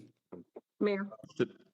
If I could say one thing, is it to the city manager, I think what I would feel more comfortable with is they're gonna further develop this concept. I think we should vote on the contract, vote on the concept before voting on the contract. Once it's fully fleshed out. Mayor. Councilmember Bergen. Overall, I think we need a way to be able to protect our residents from the crime that we're seeing in our city, and obviously that is happening in the state and nationwide. So I think the concept is good. I understand Councilmember or Mayor Pro Tem Gardner's privacy concerns, certainly legitimate concerns. Regarding the gunshot detection system, and I know on one of the charts you had kind of the northern part of Aurora, but I can tell you, we have a constituent that consistently emails us about gunshots on the north side and the south side. I think the south side is more central, probably. Central Aurora is as it's defined, but I've had it in my ward. I've had gunshots on the border of 5 and 6. Smoky Hill Road, Yale and Peoria is in another ward, Parker and Quincy, Hamden and Chambers. So a lot of different neighborhoods that are further south. So I hope if we do move forward with that, and I know you'll come back with a presentation, that we would invest in the whole city. Mayor. Further questions or comments? Mayor. I'm sorry, Councilmember Medina. Nope. Mayor comment. Thank you, sir. So I want to echo Councilmember Gardner's comments as well here. I understand that being able to, actually hold people accountable and catch them after they commit a crime is one of the best things we can do reactively to, reduce crime rates. But at the same time, I am concerned about assembling a panopticon. I think that the license plate readers have merit. I've read very positive things about that. I do have some questions that I'd like answered around shot detection or gunshot detection, systems. I've read kind of a mixed bag on that it might actually increase calls and increase arrests, but not necessarily prosecutions or convictions rather. So I want to make sure that we're not just, moving the process along, but not actually getting any positive results out of it.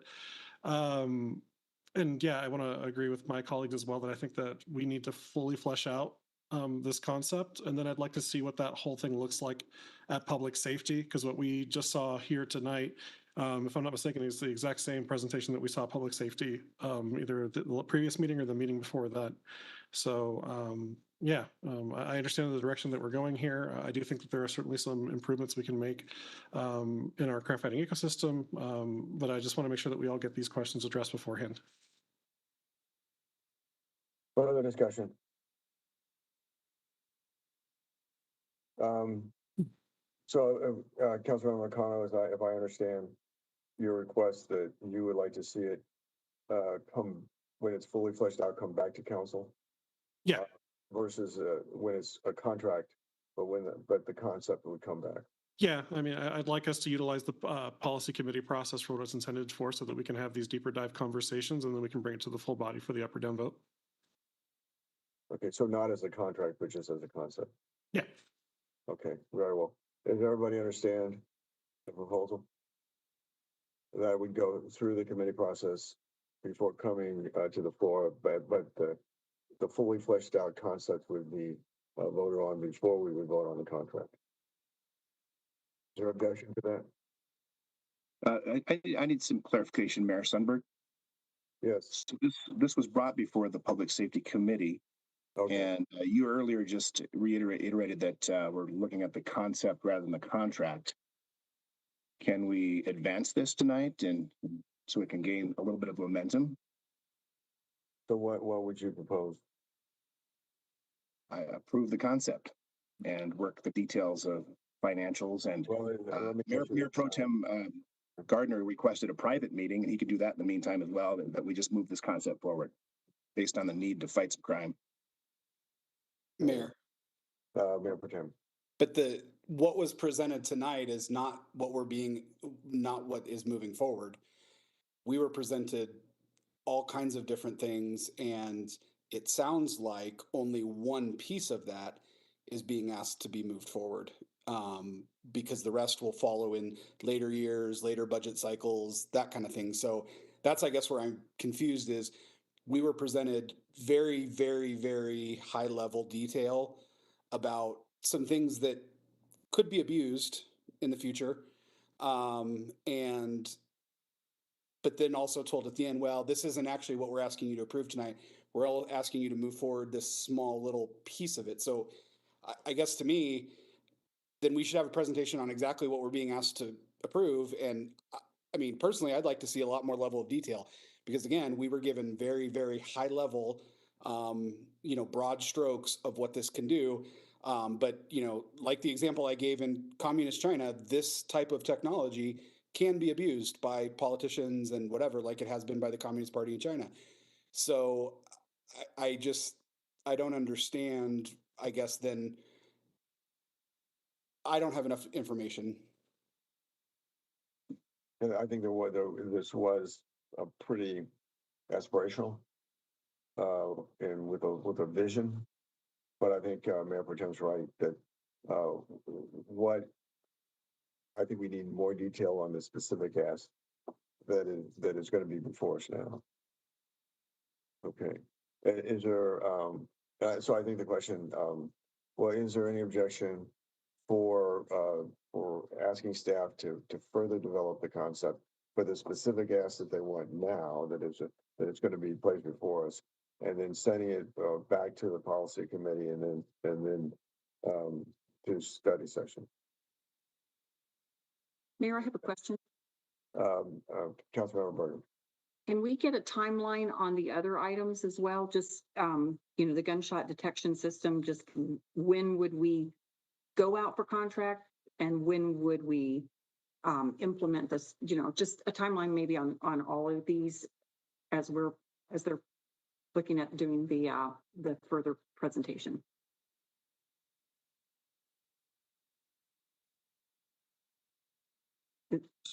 So yeah, I think we can absolutely do that for you. I think one of the things we can do is kind of give you some more definitive timelines of how we'd like to proceed.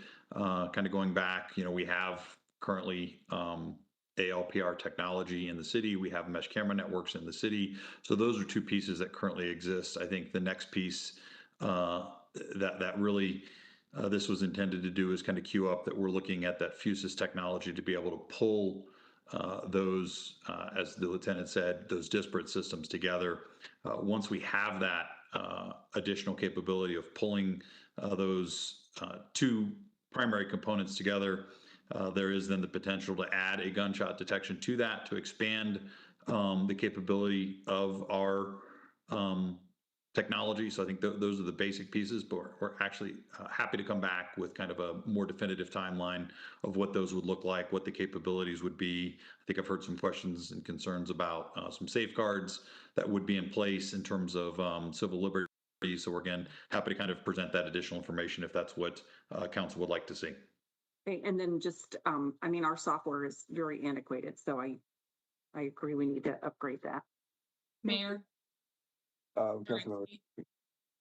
Yeah, I would say that there's no reason this needs to come back to public safety. This was passed unanimously as is out of public safety. So in honor of not wasting everyone's time, it's obviously my colleagues that made this, further detail and plan. So I would like to see it come straight back to study session when this is hashed out.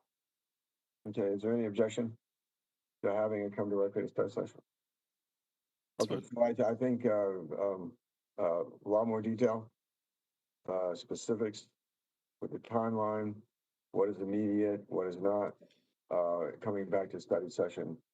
Is there objection to directing staff to further work on those details and bring it back? Seeing none, then that's the direction that we'll take. Thank you.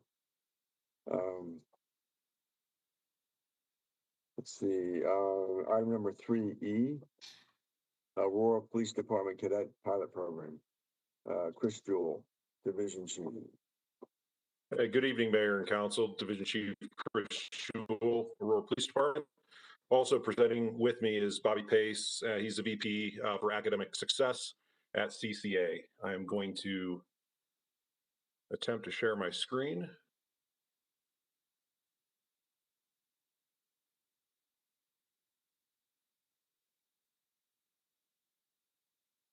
All right. Is everybody able to see my screen okay? Yes. Great. Very good. So this is a pilot program that we're asking council to consider. It's a 3-year pilot, and it's a partnership with CCA to give an additional avenue for applicants to find their way to the Aurora Police Department, but there's a multitude of other benefits as well.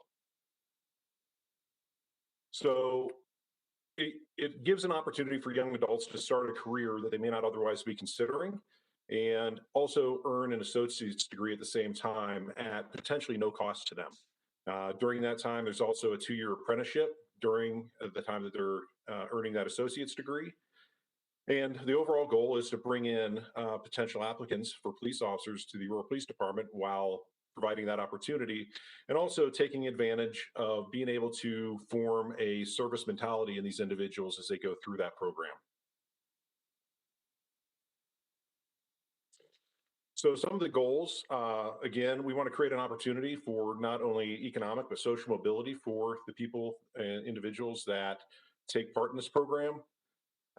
We also want to be able to invest in our community and remove some of the barriers that exist for some folks, either financially, planning, resources, things that they may not otherwise realize are available to them that we can bring to them. And we also have an opportunity to educate them with public safety issues and demonstrate what that career field looks like, and gives them kind of a 2-year apprenticeship to experience that, and while they're earning that degree, and decide whether or not that's a career for them. So lastly, we want to integrate their skills, and it doesn't matter what academic discipline they necessarily get the associate's degree in. Although, and Mr. Pace will talk about this in just a moment, they do have the ability to pick a career field or an educational track of their choice while still being part of a cohort. A few of the requirements that are involved: they have to be 18 years of age, so just out of high school or shortly after, but also we don't want anybody that's too far along in their academic career as well, because this is a cohort and it's designed for the individuals in the cohort to go through the academic and the internship together. So we don't want any more than 12 previous credit hours. They have to maintain a 2.5 GPA and also earn 15 credit hours per semester, which keeps them on track to earn that associate's degree in 2 years. They can't have any felony convictions or have any other post disqualifiers. So certain misdemeanors or disqualifiers, and other certain, if there's moral turpitude and things like that, which would be vetted through a background process. They have to be a U.S. citizen or lawful permanent resident, or eligible for the DACA. And also they have to complete not only the associate's degree, maintaining that GPA, but there's also program hours with the Aurora Police Department that they would have to maintain a certain number of community service hours and perform certain community engagement opportunities to remain in the program as well. So I'm going to turn it over to Bobby Pace with CCA and let him continue the presentation. So thanks, Chris, and thanks, council members and everyone. One of the things that Chris mentioned that I think is really important for us to keep in mind is the idea that we really wanted this to be as broad as possible in terms of the educational background. So as Chris mentioned, really any particular academic program that students were interested in would be appropriate. So we're really looking at allowing them to explore, because all of that that background would be helpful for the police department in terms of prior educational experience. But at the same time, we wanted to ensure that there was a cohort mentality and a cohort approach, so that the students were also bonding with one another and providing some of that peer support as they go forward. So in terms of this sort of school to employment pipeline that we're looking at, we would be having 20 cadets per year, and that would be every year adding an additional 20. So once the program is going, there would be 20 cadets that first year, 40 cadets the second year, and then 40 cadets moving forward. So it's a pretty substantial number of cadets that we'd be getting through the program itself. Full-time enrollment, again, any degree. The core cadet courses are political science, American state and local government, because we think it's really important that folks who are going to be serving within the local community understand what the political process is like in, say,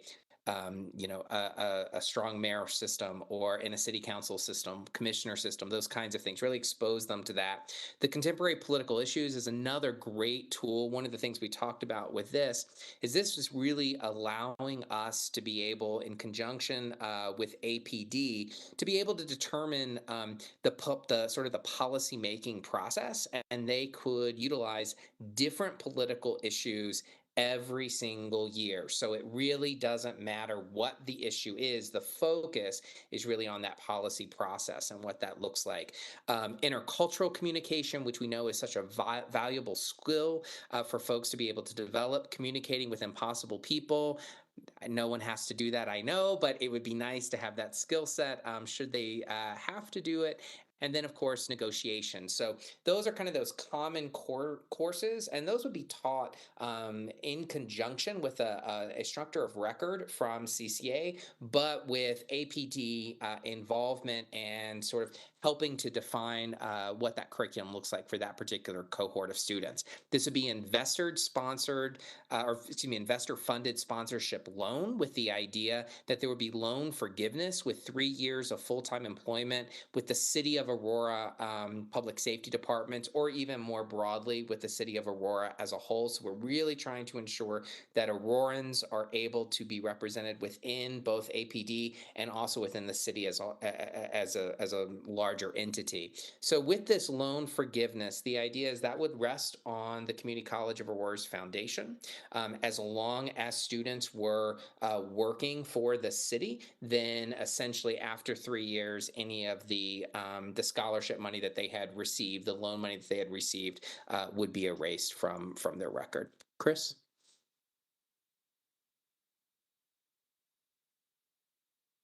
So some benefits in kind that CCA is proposing here and putting up: 24/7 cadet tutoring online, face-to-face tutoring 6 days a week, financial literacy workshops. This is really important, we think, especially for folks who are younger and going to be earning a pretty substantial income when they get out of college, to be able to understand how to how to operate with that. First responder focused mental health workshops in partnership with our EMS programming.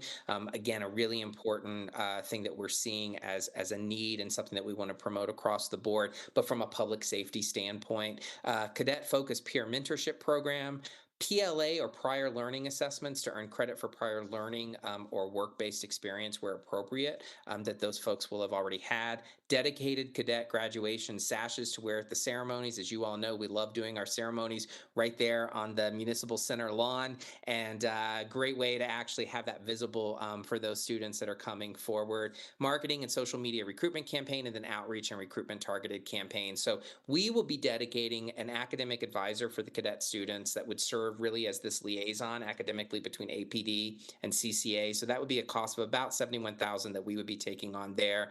And that cadet coordinator would kind of be that as well as the CCA lead instructor for the cadet core courses are really going to be the ones to ensure that line of communication is happening between APD and CCA. And then finally, an APD instructor office space for class preparation, student meetings when necessary. We want to ensure that we have that on our Center Tech campus. Next, Chris. So you can just see what the tuition cost looks like. This is not something we're asking for the city. So just know this is kind of letting you see sort of the skin in the game business. This is not a request. But what this does is this is assuming a roughly 3% increase on average. But you can see from tuition annually, but you can see that this is inclusive of fees, books, the per student costs, the cohort costs. And this is all stuff that we are working with funders, private funders separately, to be able to provide those scholarships. Next. All right, I'll take over for just a minute. So some of the things that we will do then on the APD side of things is that in addition to them earning their associate's degree and putting those 15 semester hours of work in with CCA, they'll also be obligated to spend 40 hours of volunteer time with the city or the police department. And that can be any number of things, but you think of some of the summer activities we have, they can do things revolve around the 4th of July, Global Fest, many of other community outreach efforts that we engage in. And also just some of the one-off ones that our community resource section engages in as well. So they'd have some of their ability to pick and choose a little bit there, but a minimum of 40 hours of community engagement. And then additionally, there'll be 8 program hours a month to include training, observations, ride-alongs, and maybe other community events. One of the things with the CCA program is that they do not have classes on Fridays. So class time is Monday through Thursday, and Fridays once per month would be their obligation to come and take some of these 8 hours of training that we would ask them to be involved in. So as far as the city goes, there is some financial impact. The first is this is just to uniform the cadets with a couple of polo shirts, just representative of, again, that cohort feeling, to make them feel as part of a team and to make them readily identifiable within our organization and when they do some of their activities with CCA. So that total cost for the 3 years is $18,000, assuming those cohort numbers you see on the left-hand side. And then the other impact would be asking for an FTE cadet program manager that would help run the program. We will have somebody internally organizing it, but there's a lot of recruiting, a lot of marketing, a lot of planning, a lot of administration that goes into our side of this. Organizing the background investigations and so on. So there's a lot of work just to kind of keep this on track for our side. So the ask is for a cadet program manager for the first 3 years, and then an administrative specialist in years 2 and 3 once the program is underway. So that total 3-year cost would be in the neighborhood of $513,000 for staffing that we don't currently have an FTEs for. And then lastly, as far as next steps go, we're asking for council approval, obviously, tonight to continue to move this forward. We've already requested preference points with the Civil Service Commission, which was approved. So the cadets, when they apply, will get preference points associated with their test scores during that application for being a part of the cadet program. We're going to continue to campaign for investors. We have some investors we're already actively engaged in, and we're looking to engage with additional so that in the event one investor falls off, we have longevity with other investors. So we look to have a multitude of investors for the program. We'll begin recruiting and marketing for the program this fall with anticipation of starting the first cohort actually in the winter semester. And then we'd bring, or in spring of 24, so the spring semester, excuse me. So that's when the pilot program would begin in earnest. And then we'll just continue to evaluate the program and see what tweaks and improvements we need to make as it moves forward. So with that, that is time for questions. So any questions, Mr. Pace and I would be happy to answer. Let me ask the first one, and that is the screening up front. I'm concerned about that it's not intensive enough, or at least there wasn't enough detail on it, because of the fact that there is when you, in other words, when you graduate from this program, there's no guarantee you're going to get into the academy. Am I correct in that? So there's not a guarantee. That is correct. So there's the application process. So we don't circumvent the application process for the academy. What this does is give preference points that would likely land that individual, assuming they pass the interview and pass the initial test, which is required for the preference points to be applied. It should put them in the top of the rankings in order to be considered for that first wave in the first academy. So there is that piece of it. But they do have a financial obligation because the loan forgiveness that Mr. Pace discussed, their obligation is to work for the Aurora Police Department for a period of several years in order to have that loan forgive. So they do have that incentive. I thought that it was that they just had to work for the city of Aurora. So correct. I think one of the things we discussed is that it's entirely possible that somebody just may decide going through this that after 2 years that, police work is not for them. They, for whatever reason. So the obligation in that circumstance would be that they then find gainful employment with the city for that period of time to qualify for that potential loan forgiveness.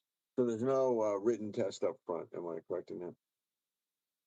I'm sorry, there's no what up front, sir? There's no written test up front. There's no written academic test. Correct. Yes, because they don't, at the age they go into this program, they don't even qualify to apply yet. So we wouldn't be doing the frontline test and those things that those that are eligible to actually apply to be police officers would take.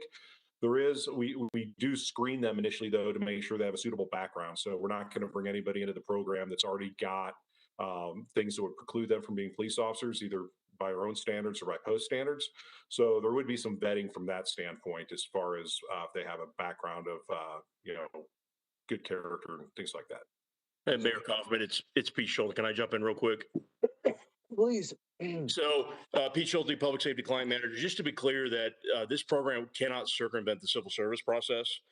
So even if they are successful, they still have to apply. I just want to make sure that's clear from a legal perspective. We would make the contract where if they didn't want to have to pay back the money that was provided, they would have to work for the city in some capacity. It could even, we don't want to say it, none of the police doesn't want to say it, but they could even be firefighters if they can't if they can't make it through the police department. So that would all be in the contract that legal would write up with the community college to make sure that was clear. Right. I just want to make sure that we're vetting as much as we can, knowing that we can't do everything, to make sure that they are going to be likely to be able to be admitted to the academy. Yes, sir. Because yes, sir. There will be a vetting process required as well, correct? I'm sorry, I was speaking over you, sir. Could you repeat the question? There's no physical examination as well, right? Correct. Yeah. So whatever the current exam is that's being used by civil service at that time, they would have to take that exam. Yes, sir. Okay. Mayor? Further questions of staff? Yeah, Mayor. Mayor. Mayor, Councilmember Bergen and Councilmember Lawson. Thank you. So I have a couple concerns. One is if it's a pilot program that would start spring of 24, I don't feel comfortable hiring FTEs for a pilot program.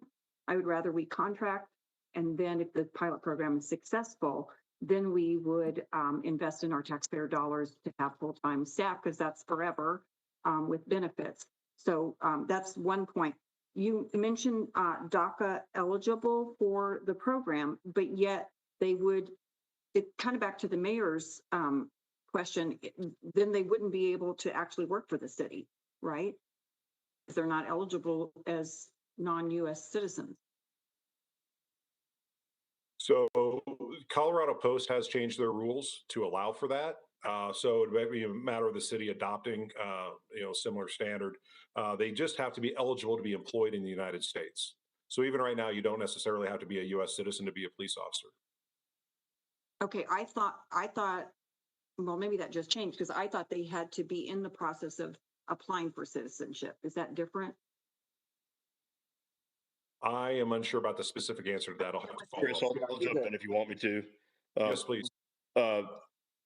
Councilmember Bergen, so the state just passed a law that states if there is a DACA recipient, that they are now eligible. They weren't eligible for the state law that just passed, went into effect.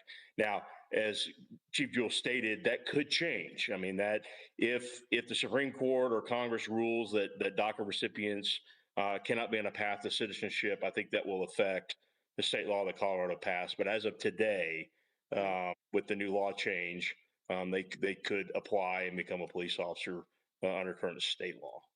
Okay, all right. But so on the pilot program and the FTEs, I mean, is that something that we would look at possibly contracting instead of hiring?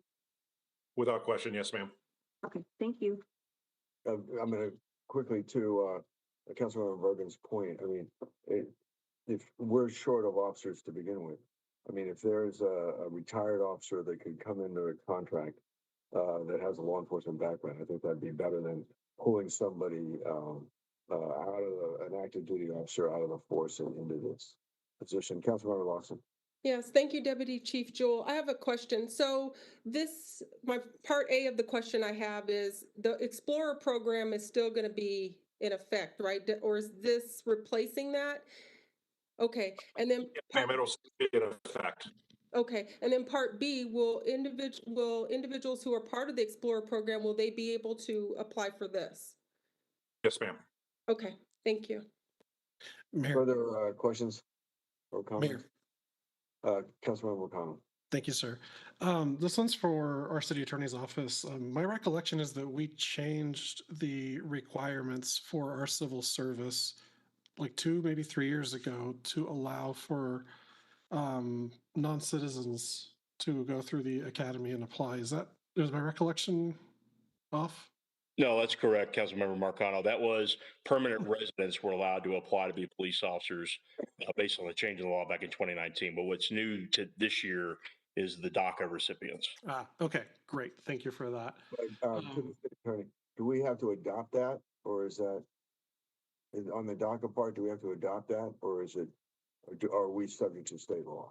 Civil service would have to adopt it as one of their available criteria, and I can't remember I know they addressed it at the last civil service meeting. I don't think they took any. I don't think they took any changes yet on that. They may be doing that, but I think they were waiting to see kind of how everything kind of played out with this program as well. But really, because that's up to the civil service to decide that criteria, not the city council. On correct. I mean, now that correct, Mayor. That's correct. Okay. Mayor. Further questions or comments? Yes, Mayor. Councilmember O'Connell. Thank you, sir. To your point, I think we should certainly encourage them to do so. I think that would be beneficial for the force. So what I wanted to ask Chief Jewell is that given the educational coursework in this presentation, I really feel like these folks would make excellent candidates for like a civilian support to PAR if they decide not to become officers. Is that something that y'all have given consideration to? And what other roles do you see folks who go through this? What other positions, I guess, do you think that they might be able to help with the department? Because I understand that we have these cities, the requirement that they work for the city, otherwise they're not eligible for the grant. But I'm just wondering if y'all are already taking a look at where else you might be able to direct them. Because I do know that there's a lot of opportunities for civilian support for existing functions within the department. Yes, thank you for the question. So we have given that some consideration. I will say the absolute primary goal of this program is to generate police officers for the organization, and will be the absolute focus of it. Having said that, we do understand that is not for everybody, even though they go into it with the best of intentions. So there are other opportunities, civilian support, as you mentioned. We also have other, quasi law enforcement jobs, so to speak. For instance, is the new CSR program that we have. So we have the civilian crash investigators, right? So there are any number of other positions within the organization that could be beneficial for us and be valuable for us in a support role. So that is absolutely a consideration. But like I said, going into it, our intention and our expectation of their intention is to become police officers. Great. Well, let me I think just it's say, a well-designed pilot. it seemed like in looking at the curriculum that there were kind of more soft skills, law enforcement skills, than the more hard technical law enforcement skills. Am I correct in that? Or but then you mentioned outside of CCA, there's 8 hours, I think, of instruction a month. Is that more law enforcement, or what is that? Yeah, so that would be, yes, probably more law enforcement focused. So one of the thoughts with this program is that we know the academy can teach people to be police officers. So you can go through CCA and earn an associate's degree in any discipline that they offer, as long as you participate in those 5 cohorts classes. So the police academy can teach any of those folks how to be a police officer.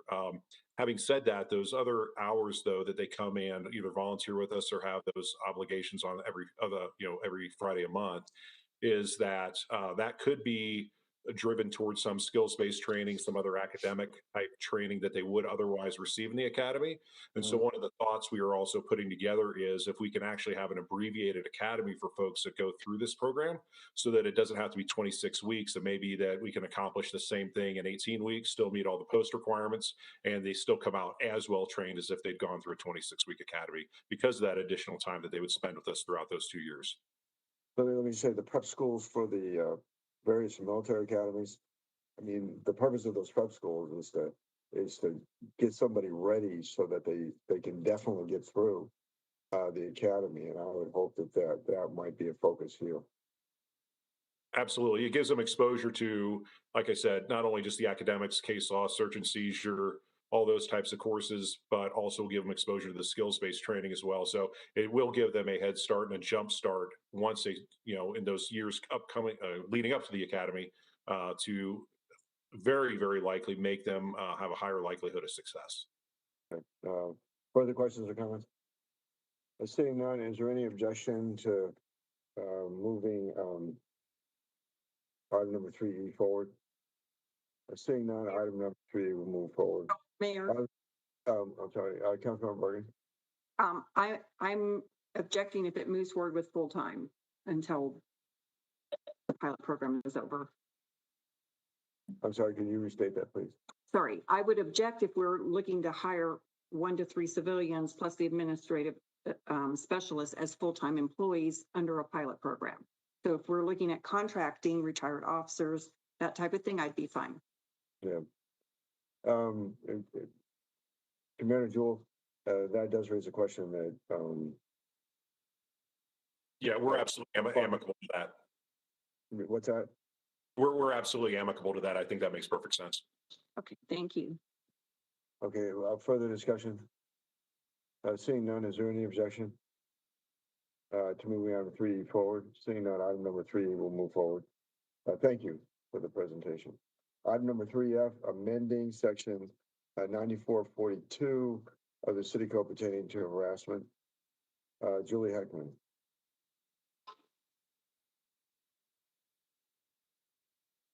Good evening, Mayor. This is Megan Platt with the City Attorney's Office. I can go ahead and present this one this evening. This is just an amendment to Section 9442 of the City Code pertaining to harassment.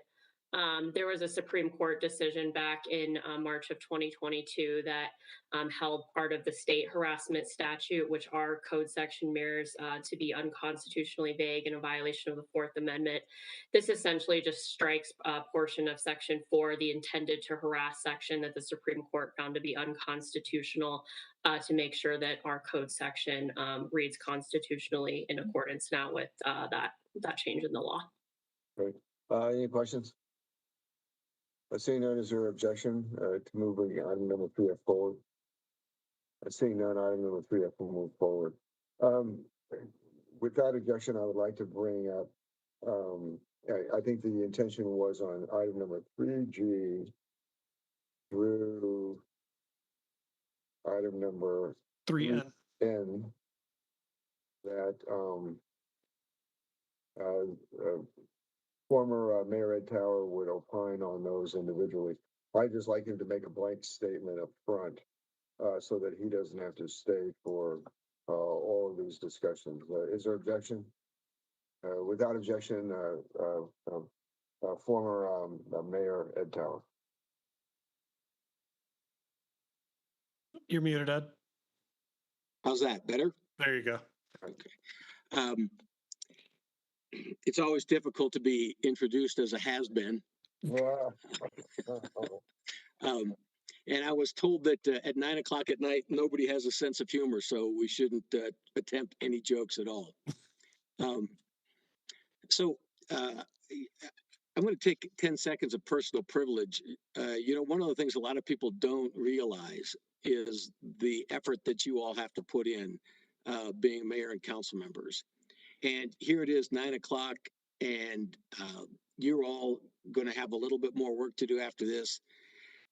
And my hat's off to you because I really do know how hard that is. And so I know you don't hear it often enough, but there is a lot of people in the community that see it and appreciate it. So thank you. And with that, let me see how quickly we can do this and let you all know kind of where our group is. You're all aware, obviously, that there have been some ideas brought forward for changes to the charter. That the council appointed a short-term citizens committee to look at those. This is a very short report from that group. Our chair was Julie Marie Shepard, and I know a lot of you know Julie Marie. She couldn't be here today. She's out of town. And our vice chair is Ann Kiki, who I know that a lot of you also know her.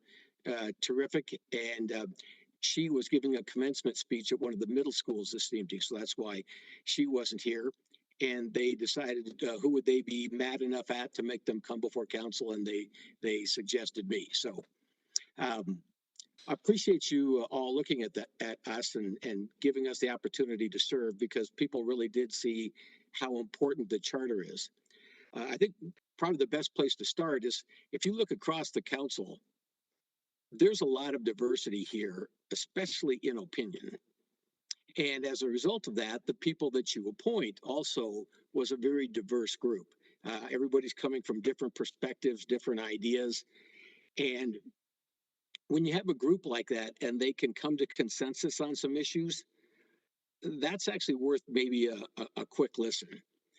And one of the things the group looked at was that the charter really does control not just how the government can operate, but also our elections, about who can run, how they want run, what the rules are, how you can put an issue in front of the citizens. But one of the things that came out of the discussions was that the charter isn't really about politics. It's a roadmap for a service contract between the city and the people.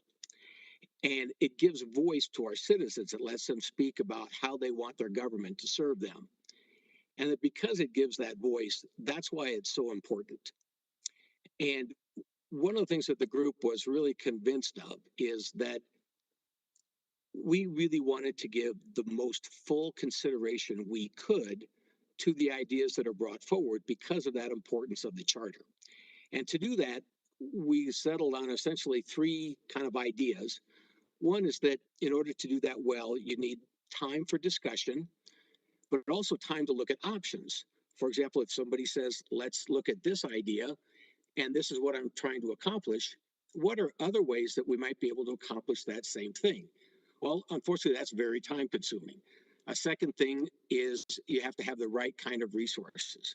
And that's not just experts from within the city, but it's also looking at who might disagree. So if I bring forward an idea, that's great that we have that presentation, but what are ideas on the other side? What are the other arguments?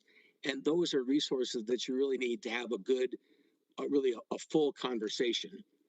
And then the last thing is, when you have questions, you have to be able to have really direct and specific answers. And I think, in particular, with the timeline that we're under, because obviously this decision has to be made by council for this election cycle. there were questions that we really didn't have answers to. And when you bring all those things together, the team said, you know, if we're going to give council some direction or really an opinion, not direction, we'd like to do that as well as we can. And without really having the ability to bring all those things together, all those resources together, the team did not feel comfortable telling the council, here's how we should, we believe you should look at this one issue or that issue or that issue. Now, I want to be clear, that doesn't mean that the people on the committee didn't have very strong opinions. They did. It's just that those opinions were often primarily what they came in with because we didn't have the opportunity to have that discussion about, okay, well, what's the other side of this? Or a presentation about, okay, you brought this idea forward. How about somebody talking on the other side of that? And so that doesn't mean that individuals don't have strong opinions. And I know many of you have talked to your appointees and they've probably told you what their opinions were, but it was more that the team didn't feel like those opinions would necessarily, with these restrictions, be the result of really in-depth, well thought through, full consideration. And so for that reason, they didn't feel comfortable presenting specific ideas to the council other than to say, down the road, if you'd like to look at things about the charter, everybody on that team thought it was really important and would love to serve and say, what more can we do? But in particular, I think with those 3 bullets, another thing the team wanted to look at was how do the ideas that are being brought forward help our neighbors, our friends, and our families? Really didn't get into we didn't have a chance to get into a conversation about, is this really serving the people of Aurora? And so with that, I want to make sure that none of that is heard as that the council may not have had those thoughts or those in-depth discussions, or that the council doesn't have to decide, do you move something forward or not? We're strictly advisory. It was really not us saying that we were for or against it, but more a consensus that says, you know, down the road, if you want a full look at what's going on with the charter, because periodically you do have to look at the charter and see, does it need to be changed? And if so, where? And what are the ideas for that? And so primarily because the group didn't feel like they would be giving you a full and well-considered thought process, they decided to not move forward with specific recommendations for or against the detailed proposals. Thank you, Mayor. Thank you. Questions for Mayor Tower? Oh, you didn't tell me there were going to be any questions. Councilmember Bergen. Thank you. Thank you, Mayor Tower, for that. I think it was a difficult task for the Citizen Charter Committee to look at. There were so many proposals that you had to consider as well. So it wasn't like, you know, 1 or 2, and very complicated ideas. What I heard from my appointee was there was that the proposals were sometimes confusing. Sometimes the answers to the questions were not clear, and there was not enough information given to really thoughtfully deliberate. Is that kind of what you heard? I would say that's fair, but I want to be clear, that's not judgmental. It's primarily about timelines, and it's not said that somebody didn't want to give us something or that a staff member said, no, we're just not going to do that. It was really about, with this compressed timeline, were we able to get that? So I think your assessment would be a good reflection of what the group thought, but that's not a judgmental comment in any way. So did they feel that if they had more time, more information, maybe then they could reach decisions to recommend? Yes, but I want to be careful about, by more time, that wouldn't mean like 2 more weeks. No, that would mean a much more extended time than that. And reaching a decision and reaching consensus are two different ideas. So would the group be able to say, well, more people like this than didn't like it, or more people thought it should go forward?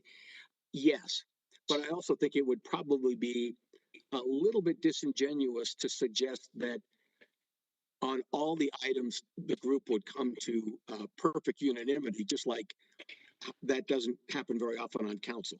Sure. Okay, thank you. Further questions of Mayor Tower? Mayor. Councilmember O'Connell. Thank you, sir. And thank you, Ed, for speaking on behalf of the task force. I just kind of wanted to get, I guess, your sense of the group's sense.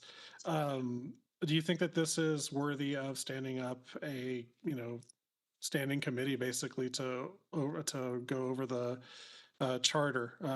So the reason I ask is our former clerk, when I was brand new, he had mentioned to us that the city that he came to us from had a basically twice a decade review of the charter, and they would stand up a year-long citizens task force, basically, or interim commission, to look over the charter, and then they'd communicate those findings to council. So I guess I just kind of want your 2 cents, both being on the task force and being a former mayor. What do you think of like that idea? Because that's kind of the sense that I got from folks after talking to a few of them afterwards. But I want your take on that as well. So the short answer is yes. I think that the team was leaning more towards not standing in the sense of ongoing, but target an election cycle. Like let's say 2025 as an example. Target that and say, okay, when would we have to wrap up our work to bring ideas to council? Then if council approved them, get them on that ballot. So not interminate. The team did not want to say, let's just make this a forever thing, but a specific target date. And then the short answer would be yes. Okay, great. Thank you. Did that answer your question, sir? It did. Thank you. Further questions of Mayor Tower? Seeing none, Mayor Tower, thanks so much for your effort and for the effort of the full committee. The item number 3G, partisan elections, Councilmember O'Connell. All right. Thank you, Mayor. And I want to let you all know that I'm also going to be talking for item 3J as Councilmember Coombs has had a medical emergency. So she is unable to continue tonight. But yeah, so thanks, y'all. So this is an ordinance to refer a question to the ballot this year on making our elections transparently partisan. I say transparently because, I think they already are very clearly, and I think that it would be beneficial to the public to have more information on the ballot. On top of that, having that affiliation on the ballot tends to actually increase turnout because folks have easier access to more information. So it's really not much more complicated than that. Your ballot would just look like it does for all the other elections that we have on even years. Questions of the sponsor? Mayor. Councilmember McConnell. I mean, Councilmember Zavala. Yeah. So this might go into the category of what Mayor Tower was talking about in terms of not having all the information. And I might be wrong about this, but I know there was a California case in 2000 where by allowing people to say, I'm a Republican or I'm a Democrat, and there's no primary, so the party's not picking that person gets to represent themselves as I'm a this without the party. In our current partisan system, there's a primary where the parties pick the person who becomes the nominee of the party. That wouldn't take place in this ordinance. The Supreme Court said that shouldn't be allowed, and so they actually struck down the California law and it had to be amended. And the reason for that is that you could have, and this happens in Colorado in some ways, where you have card-carrying members of the Democratic Socialist of America register as Democrats in order to hide kind of their fringy radical ideas behind a partisan label. And they did not want the Democrat Party to have to, take that platform on. So I don't know if this runs counter, to that Supreme Court ruling. And secondly, I don't know how, I mean, we always talk about how partisan councils become, and I don't think it's a good thing. I actually think it's a bad thing. And we should be going the opposite direction, not trying to inject more partisanship into our elections. I get if you want to hide your ideas behind a partisan label, why you want it, but I don't know how it's a good thing for the public. People can find out with a cursory Google search what people's party affiliations are, just as they can find what your views are on public safety or what you're going to do about economic development. We have 30 days to vote in Colorado when you get your mail-in ballot. We have plenty of time to research candidates. Putting a party affiliation on there is a way to hide your kind of your more radical and fringe ideas so that you can say, I'm a Democrat or I'm a Republican, as opposed to these are the things I believe in. And so I don't think this is good for the city. And secondly, I don't know that it would stand up to in court. Mayor Pro Tem. I mean, sorry, Councilmember Bergen. Thank you. I opposed the partisan election proposal when it came up last year under the Charter Committee. And my reasoning was that I like the fact that local politics is nonpartisan. And yes, people can look up your party affiliation, but I ran for city council specifically because it was nonpartisan, because I can represent all constituents, no matter if they're Republican, Democrat, Socialist, Green Party, whatever other party. Kind of like what Councilmember Zavonik said, based on our ideas and we can talk about our platform and our issues. I just I think it's terrible to want to make local politics partisan, because local politics is about, fixing our roads, making sure we have adequate water supply for the future, making sure that we fight crime, that we have public safety and protect everybody. So it should not be a partisan issue. We all deserve to have the same level of representation, and it shouldn't be political. Further discussion, Councilmember Jaworski. Yeah, thank you. It's my understanding also that this council didn't really start becoming partisan until we had active members of council go out and protest against our police, disobey lawful orders. From what I understand, that is when this council became partisan. And then they took it one step further while businesses were shut down and wanted to bring a $20 an hour minimum wage.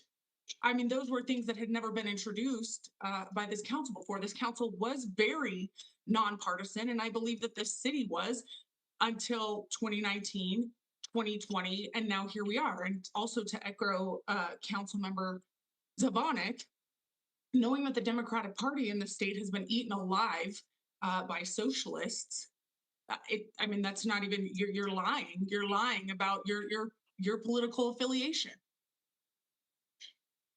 Further discussion. Mayor. I'm sorry. Mayor. Mayor Pro Tem. Thank you. Yeah, I'm going to, I guess, provide comment on 3G through 3N, all these proposals. And it kind of echoes, I think, what Mayor Tower presented, as well as my conversations with some of the members of the committee. There seems to be this current thought that we need to amend the charter, frankly, just for the sake of amending the charter, because it was written a long time ago or something like that. I'm not really sure why. Other than personal opinion, I haven't seen a good reason why any of these things need to change. And, I look at changing our charter the same as changing our U.S. Constitution, which has been amended. There's 27 amendments to the Constitution in a 300+ year history. And 10 of those were the original Bill of Rights. So really only 17 times it's been changed. I don't see a strong reason for making any of these changes. But I think further than that, to Mayor Tower's point, this process has been incredibly rushed. at the start of this meeting, we received a 45-minute presentation from RTD. When RTD has their own board, we really have no jurisdiction over RTD, right? We received a 45-minute presentation. And tonight, we're receiving what's estimated as a 10-minute presentation on making fundamental changes to the structure of our elections, to the structure of the makeup of city council, to the lateral and the hiring process for police officers and firefighters, all these other things. You know, and in my almost 4 years on council, I can think of several things that, you know, received multiple years of study before doing anything. And instead, you know, we had this group of residents that volunteered their time, which, you know, I'm incredibly appreciative of. I know how hard that was and how much work they put into it. But really not enough study has been done on what these changes will mean. And so, you know, for those reasons, I'm not going to be supporting any of these potential ordinances tonight. I think that's 3G through 3N. Amending the charter to me is a pretty serious endeavor. And we should put a lot of thought and study into that. That also includes this citizen proposal to change the structure to a strong mayor initiative as well. That hasn't received enough study. But I think in terms of what's in front of us tonight, 3G through 3N, none of these are, in my estimation, fleshed out enough to move forward. So I will not be supporting any of these items. Further discussion on 3G? Mayor? Councilmember Bergen. Yeah, I actually want to agree with Mayor Pro Tem Gardner that I'm not ready to you know, move any of these 3G through 3N forward. I would be in opposition of all of them at this point. Well, further discussion on 3G? Is there opposition to moving 3G forward? Mayor opposes. Mayor, I oppose that one as well. Okay. Gardner. Bergen. Sunberg. I don't know if you heard me, but Durinsky. Majority is in opposition, so item number 3G will not move forward, although there's always a discretion of the sponsor to move it on its own. Item number 3H, filling council seat vacancies, Councilmember O'Connell. All right, thank you, Mayor. So this next one is for changing how we fill vacancies on council. Basically, the short version is the same folks who we would not be here for if they had not signed our petition. If we ever have to vacate our seat for whatever reason, those folks would become basically the vacancy committee for our seat. So they would get to, you know, basically choose who will fill the seat for the remainder of the term. There's two reasons behind this. Number one is to avoid something like what happened in 2021 from happening ever again. I don't think that we should be in a position to ever choose who serves on this body with us. That belongs to the folks who, you know, sent us here. And then the other is to try to keep the, you know, basically values, priorities, et cetera, that folks voted for as closely in line as possible in the seat. So what this would do is, you know, basically the folks who are registered electors within the city of Aurora that are validated by the city clerk, they would become our vacancy committee. And yeah, that's pretty much it. Further discussion on item number 3H? Seeing none, is there objection to moving item number 3H forward? Gardner. Mayor object. Mayor, I object as well. Sunberg. I've got the mayor, Councilmember Lawson, Councilmember Solana, Councilmember Sunberg. Is there anyone else in opposition? Bergen.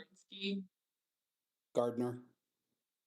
Majority have risen in opposition, so item number 3H will not move forward. Item number 3I, election in even numbered years. Councilmember Marcano. All right, thank you, Mayor. So the purpose of this ordinance is to refer a question to the voters this November on the timing of our elections. We have ample evidence from across the United States that shows, and including a couple of our next door neighbors with Parker and Castle Rock, that shows that turnout increases dramatically when you synchronize municipal elections with our usual, you know, general elections and presidential years. And thankfully, we actually have not seen voter drop off either. In fact, some of the races in Castle Rock, I was surprised to learn, actually had higher participation for their city council members than they did for president. So I find that as an encouraging sign. So y'all know that in Aurora, when we have elections for municipal office here, we get an unrepresentative sample of our residents, somewhere between 30 to 35% if we're lucky, who bother to turn in a ballot. Whereas on even years, we get somewhere between 60 and 80%, depending on whether it's a midterm or a general. That's pretty close to double or more the participation. So I think you get a more representative sample of the electorate. So that is the rationale for moving our elections to even years. Questions or comments? Is there objection to moving item number 3I forward? Mayor objects. Jurenski. Mayor, I object to that one. Zvonek. Sundberg. Gardner. Majority have arisen in opposition. Item number 3. I will not move forward. Item number 3J, update charter language to be gender neutral. Councilmember Marcano for Councilmember Coombs. All right, thank you, Mayor. So this proposal, I think, is pretty self-explanatory. Basically, our city charter currently assumes that our city attorney and I think another position are going to only be male. What this would do is just update the language in our code to modern best practices, where you don't assume a gender basically when you're writing law. So you just switch to they, them pronouns for these positions, which again is a normal thing and long predates the discussion currently for other issues that's kind of plaguing our national politics. So yeah, that's pretty much it. Further discussion? Mayor Jurenski. Councilmember Jurenski. Yeah, can somebody from the city attorney's office just clarify, does it literally say he for the city attorney?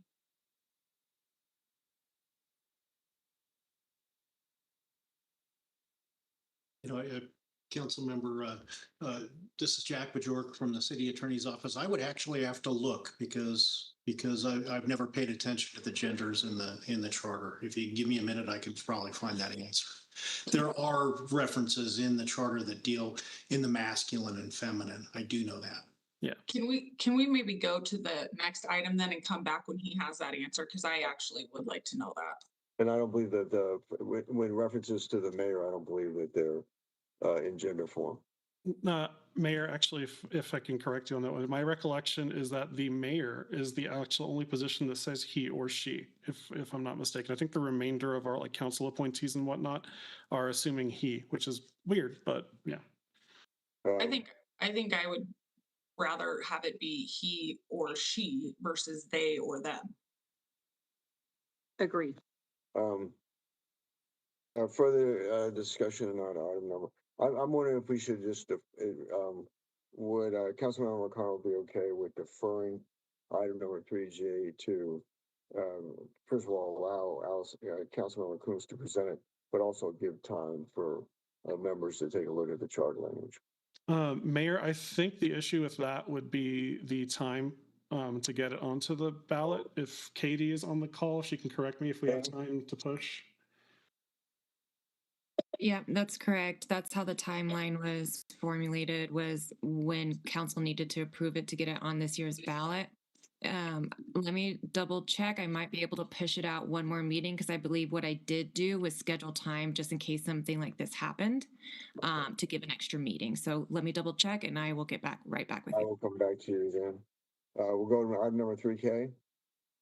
Full-time council members and compensation, Councilmember Lawson. Okay, thank you, Mayor. So I'm just going to kind of briefly go through. I already know that this is going to be opposed, but just to say that I know that I have been working on this for a couple years, and so it wasn't just something because the charter committee came up. I've been kind of looking at this for a couple years. So essentially, the reason why I'm bringing this proposal, or what this ballot initiative would do, would make full-time council make a current council into a full-time council, which would increase the pay.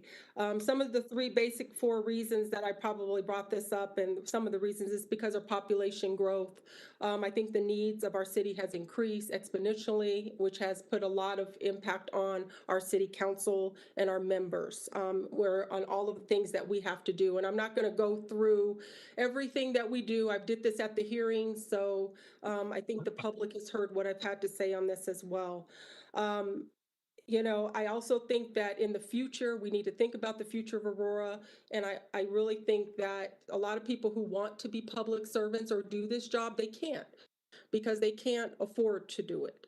Because they can't afford it, because they can't afford the pay. So I think that would bring more people to the table that would run, because they would have the ability to actually choose, because there would be no moonlighting provision in this particular ordinance if it did pass. So those are kind of my main four. I know that when we had this discussion with the committee, with the task force, there was a lot of questions that I couldn't answer because they were my opinions. I had a lot of data, but I didn't have things that I could ask for my opinions. So I asked a lot of the individuals to ask their representative, or ask the person that appointed them, because some of those were opinionated questions that I was asked, which I got a whole lot of those different types of questions. So again, I think what my purpose is, I know this isn't going to pass. I do think that there was some misconceptions that this was tied in with the strong mayor, and it was not. And I don't know where that rumor came from, but this was a totally separate proposal before even strong mayor was even brought up that I was thinking about. So those are my rationales. I know that it will not pass, but I think it's important to keep the conversation going on this particular issue, because as we grow as a city, as as our issues become more and more challenging, and as we develop in the city, I think we're going to have more and more responsibilities. So that's my speech, and I guess I'll go ahead and get it voted down. Thank you, Mayor. Mayor. Questions? Okay. Councilmember Bergen, then Councilmember Jurenski. Thank you, Mayor, and thank you, Councilmember Lawson. I know you did put a lot of time in this, and I understand where you're coming from. We obviously do work a lot and have a lot of responsibilities on council. And my reason really for opposing it, and I think it can come back also, maybe with some refinement and some thoughts. But my reason really for opposing it was that I think if those council members that do have a full-time job, I think would be precluded from also then running for city council. I don't think employers are going to be okay with, you can be full-time with me, but you're going to be full-time as a council member as well. And I think our diversity of thought on this council is really important. And I appreciate it very much. We have business owners, we have people that work in corporate America, and have other jobs that bring different perspectives. So I just think it precludes people from being able to do both, but I would entertain it for the future. Councilmember Jurenski. Yeah, I just kind of have a counter argument. Councilmember Lawson, you said that as it is currently, there's a whole group of people that are excluded from running for council and being on council because it doesn't pay enough. But I want to counter that, and I want to say there's another huge group of people that couldn't afford to give up their private sector to be on council. So you exclude a whole other group of people. Mayor, can I just counter Councilmember Jurenski's argument? No, I'm not excluding anybody, because there's no reasons why I couldn't put a mandate. There's no moonlighting provision. So a person could run a business, a person can run a full-time job. That's going to be kind of up to what their decision's going to be. But at least someone may have a choice. Some people may have two jobs, but maybe if the council If they could be full-time council, maybe that might be their choice. So Councilmember Jurenski, it's all about choice. I'm not excluding anybody. If I was excluding somebody, I would have a moonlighting provision in here, but there is nothing in here that says that someone cannot do what they're doing. So then, Mayor, Councilmember Jurenski. then how is it any different? I mean, we do a lot of work. I know that we all put in a lot of hours now. So then calling us full-time council is the only thing that's really changing the pay? Well, to me, it's semantics, and that's what kind of was brought up by the commission, full-time council versus a pay raise. I mean, in 2017, council initiated a pay raise to the voters, which the voters did approve. So it's kind of semantics. Looking at the pay that was in your backup to the option 2, we would go, what my suggestion would be is 70 in the 70,000 range. So for council members. So I see that there is a difference. I mean, it's semantics, but it's more full-time. It's just how you want to put the name of it. Either you're getting more pay or full-time. I think it's a semantics issue. Further questions or comments? Seeing none, is there? Mayor, Councilmember Murillo. Councilmember Murillo. Yeah, I mean, I think I support this proposal. I think it is, if I didn't have to work 2 jobs, I wouldn't.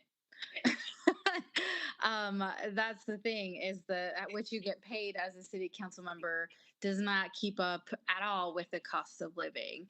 And it does exclude everyday people from participating in this position. It just is not something people even consider because of the financial burden that it presents. So people are welcome to do whatever, but I don't think for the 3rd largest city and growing, dealing with the level of complex issues that we have, the number of constituents that we have, that we can continue, that it's sustainable to have a part-time council.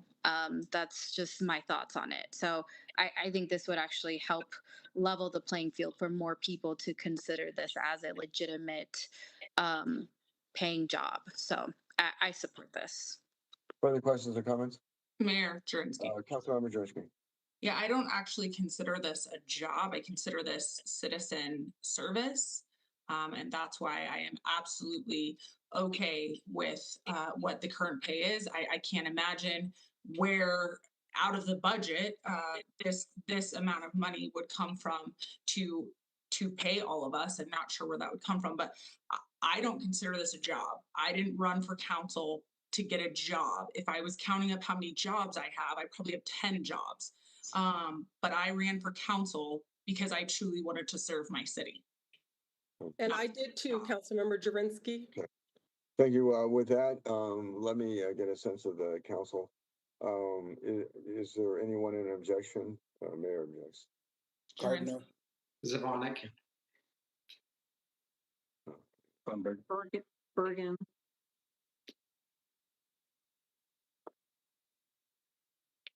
So I've got myself, Sundberg, Councilmember Sundberg, Councilmember Zavonik, Councilmember Bergen, Councilmember Jurenski. I object. Gardner. And Councilmember Gardner. The majority have arisen in opposition, so item number 3K will not move forward. Item number 3L, Aurora Fire Rescue and Aurora Police Department Probation and Promotion, Division Chief Chris Jewell. Good evening again, Mayor and Council. So I'll talk about 3L as probation and promotion. I also know Chief Acevedo's on the line, so I'll point out the 3 big pieces of this particular ask, and then he may have some additional adds for this request. So there's basically 3 pieces to this change that's being requested. The first does have to do with probationary status for anybody that's on probation, be it a promotion or otherwise. And the ask is that if there's 4 cumulative weeks where somebody is unable to perform the duties of that responsibility, so of that promoted position, or of that police officer status, if they're on probation as a result of being out of the academy, if it's more than 4 cumulative weeks, that amount of time gets added to the back end of their probation. And the reason for that piece of the ask is that we have had individuals that have gone through probation in a light duty or restricted duty status, and that time continues to apply toward their probationary status, and there's not a fair amount of time to assess them in that responsibility. So that is the first ask, is if they're unable to perform the duties of that responsibility for 4 cumulative weeks, that the probation be extended. The second piece of the ask is there's a protected status class line in section 6 that lists out several protected class statuses, and it's just asking to change that to more generic language. The change would be to without reference to any legally protected characteristics pursuant to applicable federal, state, or local law. And that's basically in the event there's an add to those categories that we don't have to go back and alter the charter. It's automatically included because it's included in the federal, state, or municipal statute. So it would just automatically maintain relevance. And then the third piece of this ask is chief's bypass with regard to promoted positions. And currently, when civil service offers a promotional list to us as a result of their process, we are obligated to promote those people in order from top to bottom. And this gives the chief, with specific reason, not arbitrarily, not because of favoritism or anything else, with a specific reason, the ability to bypass somebody on that promotional list and for consideration of the next person. It has a check and balance with it. So if the person believes that they're unfairly passed over, there's a civil service appeal process built in so that they can have a case with the Civil Service Commission to make a final finding on that. But overall, this just protects the organization from perhaps an individual that may have concerns of their ability to support that position. So with that, I think this is something that Chief Acevedo would probably like to have a comment on. So I'm going to yield the floor. Chief. Thank you, Mayor and Council. I apologize. I wasn't on earlier. I had a meeting with the Bureau of Justice Assistants and DOJ officials that I just ended a little bit ago. So our ability to actually have a say in the leadership of the department and to fully assess the suitability of an individual that's seeking promotion, I think is key to building an organizational culture that is that our officers deserve and richly desire, and that our community deserves. So I strongly support and urge the council to help us achieve that, because quite frankly, I've been in a meeting all day with police leaders across the country and public safety experts, and the problem policing is a leadership issue. That's probably the biggest challenge in policing, and this will help us ensure that those that seek greater responsibility are up to the task. And like Chief Jewell said, the police chief will not be the end all in terms of the decision. There will obviously be appeal rights that would go before the Civil Service Commission for a final decision. Questions? Mayor. Mayor. Oh, Councilmember Jareski. yeah, I fully support this, and I hope that my colleagues that said that they are going to oppose every single one of these will really think long and hard about this. I know that they try to be very diplomatic in presenting this, but let's just call out the elephant in the room, and it's Nate Meyer. And if we had this charter change, Nate Meyer wouldn't have gotten his promotion. And you know, we promoted somebody who can't even perform the full duties of an agent, but because of our current charter, he got this promotion, and that can also continue. So I fully support this. Further questions or comments? Seeing none, is there, I'm sorry, Councilmember Burton. Sorry, I have a question. Yeah, I do have concerns on it. And maybe the chief or could address my concerns. So I understand, you know, this was drafted because of the Nate Meyer situation. Nate Meyer should have been fired by a former chief to begin with for, you know, being completely flat out so drunk he couldn't operate him, you know, just was completely intoxicated. And so that person should have just been fired, and then we wouldn't even have to have this situation. So I guess my question is, are we doing this because of that one situation, which really should have been resolved by firing the police officer? I'm concerned about favoritism, and I know Division Chief Jewell said that it wouldn't bring any favoritism, but couldn't that happen that, you know, someone passes their exams and is eligible for promotion, and then, you know, a chief doesn't like that person, and so then they're like, well, you're not going to get promoted because I don't want you in my command staff. Well, Mayor, is that for me, council member? Yes, please. Please, Chief, go ahead. Well, you talk about command staff. Well, you know, above the rank of a captain, they're not promotions, they're actually appointments, and they serve at the pleasure of the police chief. So that would not apply, and that's a very small number. And the answer to why we want this, it's to bring us in the 21st century and best practices that relates to police leadership and police law enforcement, public safety, promotional processes. Quite honestly, I was kind of surprised when I found out when I started vetting, because I started a vetting process before we promote people, that I believe it's 2 years currently, 3 max, that you can even consider something. It is not simply up to the chief. In a non-civil service organization, which we are not, you know, like for a sheriff's department that doesn't have civil service status, they do exist across the country. You serve solely at the pleasure of the executive, the elected sheriff. In our city, there is a due process rights that I would have to, the employee would be able to go before the Civil Service Commission. So I'd have to be to articulate a valid reason why this employee is not being promoted and why I want to bypass them. And quite honestly, in every place I've been, there has been a bypass process, and it's something that, based on the consent decree and based on where we're at, or quite frankly, when we all look at and we talk about it, there have been a lot of failures of leadership in this department, and mistakes made by officers have been exacerbated greatly by leadership.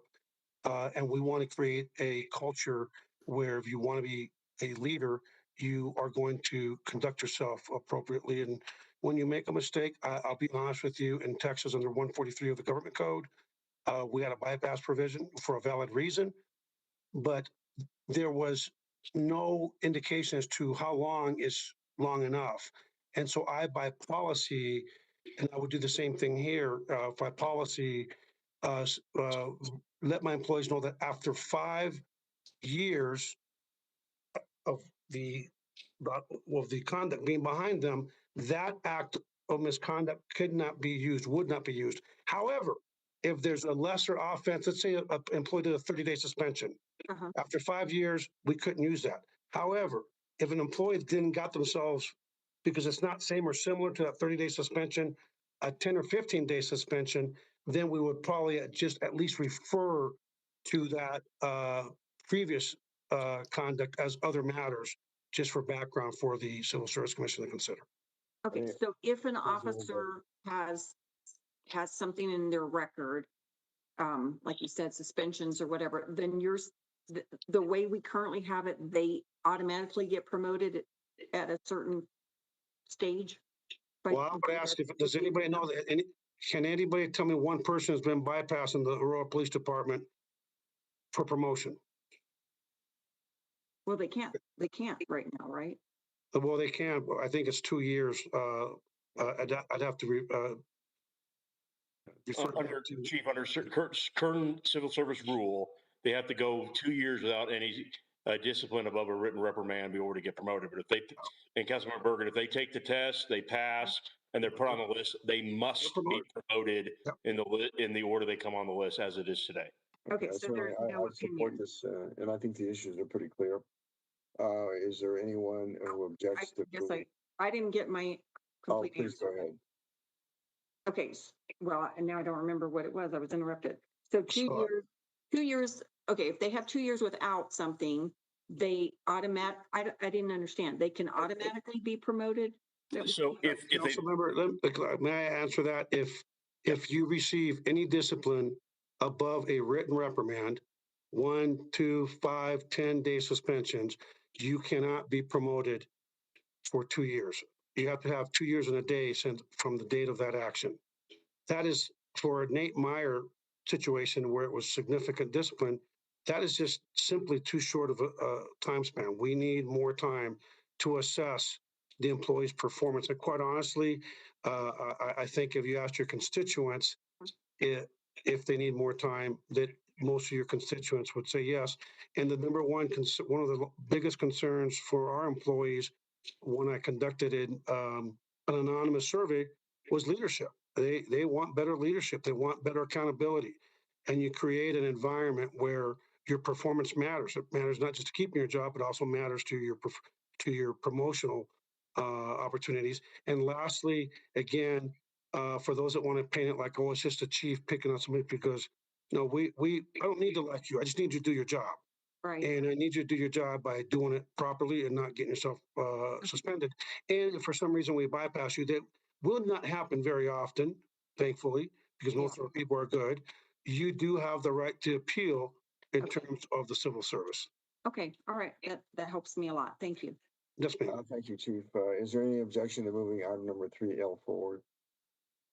Seeing no objection, item number 3L will move forward. Item number 3M, Aurora Police Department Division and Deputy Chiefs. Chris Joel. Thank you again, Mayor and Council. So 3M also has 3 significant parts to it. The first part is really just a clarification of the charter to reflect the way it's currently interpreted. It doesn't specifically state that once, so captain is the last civil service protected rank. Once you get beyond captain, as the chief mentioned just a moment ago, commanders, division chiefs, deputy chiefs, those are appointed positions and serve at the pleasure of the chief. So this just clarifies the fact that those appointed positions are not civil service protected ranks, but you are civil service protected back at your last civil service rank that was held. So for somebody who is a captain and they're unappointed, then they would become a captain again. So it just clarifies that it is the current practice. It just explained it more clearly. The second piece of this ask is with regard to the number of authorized command officers. So the first piece of this has to do with division chiefs.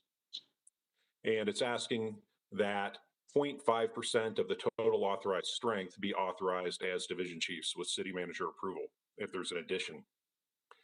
Currently, charter states 4. This is just designed to keep pace with population growth and sworn authorized strength growth so that as we get larger and larger as we're going to, that we don't have to come back and say, well, 4 is no longer sufficient, 5 is sufficient, and then 5 is not sufficient, 6 is sufficient. This just bases it on a mathematical formula that if the chief believes he needs that additional spot, that chief can ask for that additional spot.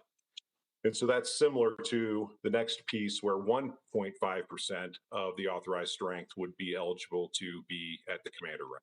So again, it's just designed to keep pace with authorized strength. And then the last piece of this is where it's tied down to a physical number. It's basically established by span of control that once we hit 800 as authorized strength, the chief has the ability with approval of the city manager to request a second deputy chief. And at 1,500 authorized strength, the chief would have the authority or the ability to ask with approval for a third deputy chief. So that is the second part of this ask for this ordinance or this charter change. And the last one is a modification. Post rules have changed and the charter doesn't reflect that. So currently the charter states that an outside police chief coming in has 12 months to gain certification as a Colorado peace officer. Post has actually changed that now to where they bring in a police chief's brought in as a provisional certification, and they only have 6 months now by post rules. So it's just updating that with regard to what the current post standard is with that provisional certification needing to be converted to a full certification within 6 months. So those are the 3 parts. It's clarification of the civil service status for appointments, the accounting for population growth with regard to command officers, and that post rule change for an outside police chief that needs a provisional certification. Questions on number 3M? Seeing none, is there any objection to moving item number 3M forward? Seeing none, item number 3M will move forward. Item number 3N, Aurora Fire Rescue and Aurora Police Department, lateral recruiting. Chris Jewell. Okay, so the last one, wrapping up. So this is has two parts to it, and the first one is with regard to promotions, and specifically at the sergeant rank, we're asking. Currently, charter states that basics and laterals are treated the same upon hiring with the organization. That both have to wait 5 years in order to be eligible to promote to sergeant. The ask for this first ask is that laterals get credit for 2 years of prior service. And so if they have 2 years of prior service as a police officer, and then they have been employed as a police officer with the city of Aurora for 3 years, that cumulative 5 years would then make them eligible to test for promotion to sergeant. So it's just recognizing that prior service. Many of our folks are coming in with 8, 9, 10 years of experience. In fact, some of them have been supervisors at their previous agencies. And so it's just recognizing that. And then the second piece of this is charter currently states that we cannot hire any more laterals in a calendar year than we do basics. So there's a 1-to-1 ratio that we cannot exceed. And we're just asking that that be stricken from the verbiage. And the reason for that is we just want to hire the best officers possible, regardless of whether or not they're basics or laterals, and to not be able to hire some really good applicants because there may be more laterals than basics in one specific year is a little bit arbitrary, and we just ask that we not be held to that. So those are the two changes for this request. Okay, is there questions on 3N? I have a question. Councilor Bergen. And I'm fine with most of it. My question is on getting credit for prior service, which sounds good. But what about size of agency? So like if you've been 5 years with a very, very small police department versus a comparable one, how would that work?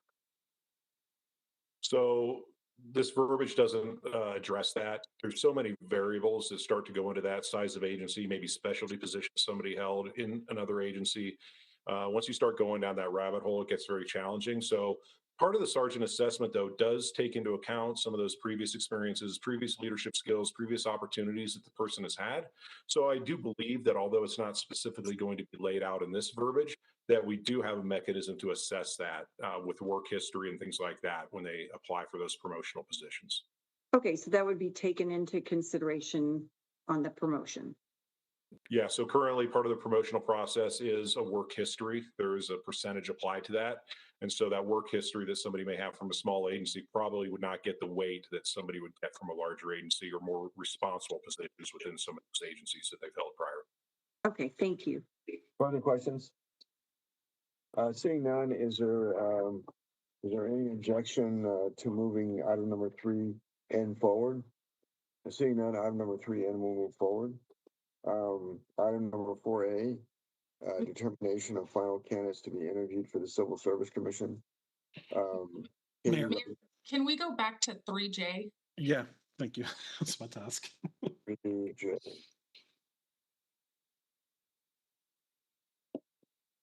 Jack, did you get a clarification? Does it actually say he for city positions? For the city attorney at the end of Article 10.1, it talks about his assistants. So that is the male pronoun. I will say that the city manager's section is even more blatant. It refers to the city manager in the section regarding city manager as he. Just doing a quick search all the way through the document, there's a ton of masculine pronouns.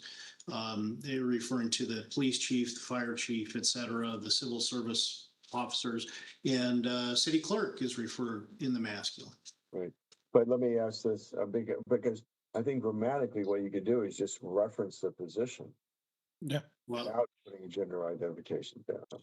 And that's what the ordinance does. It either refers to the position as a noun, you would say the city attorney or the police chief, or or in the neutral. So that's it avoids the he she though. It's the more non-binary, the preferred language is that person or the person, that person generically, or a We don't noun. have to do, according to this, we don't have to do the he, she, them, Right. and all that stuff. Okay. Further, okay, we're back on 3J then. Wait, Well, we have to. I thought that this changed it to they, them. No, they and them is not the preferred. It would change it to that person or a generic the police chief, the fire chief, the city attorney, the city manager as a noun. Mayor, if I can. Councilmember McConnell. Thank you, sir. So in the meat of the question that'll actually appear on the ballot, references, for example, changing chairman to chairperson, right? So we're looking at the neutral version of the title. And then in areas where there's his or her or whatever, it would switch it to just there. It's less ink or space, I guess, in our text. So yeah, so it's a combination of the two. Okay. If we wanted to, I mean, and obviously Coombs is the sponsor here. I don't want to speak for her, but we could just use the title in all of these instances. I would personally be comfortable with that. I like just the title of the position. Yep. I think, well, according to Kate, according to the clerk, we do have a little bit of time. So I'd just as soon give everybody a chance to think about it and then have Councilmember Coombs present when she's back. Is there any objection to that? Okay, that's what we'll do. Item number 4A, determination of final candidates to be interviewed for the Civil Service Commission. Katie Rodriguez. Yes, this came from a previous study session where council wanted to extend the application process and rank the individuals and decide tonight on how many individuals, which candidates, and what date to interview. So this is the determination of council. Okay. Mayor. Yeah, Councilmember McConnell. Thank you, sir.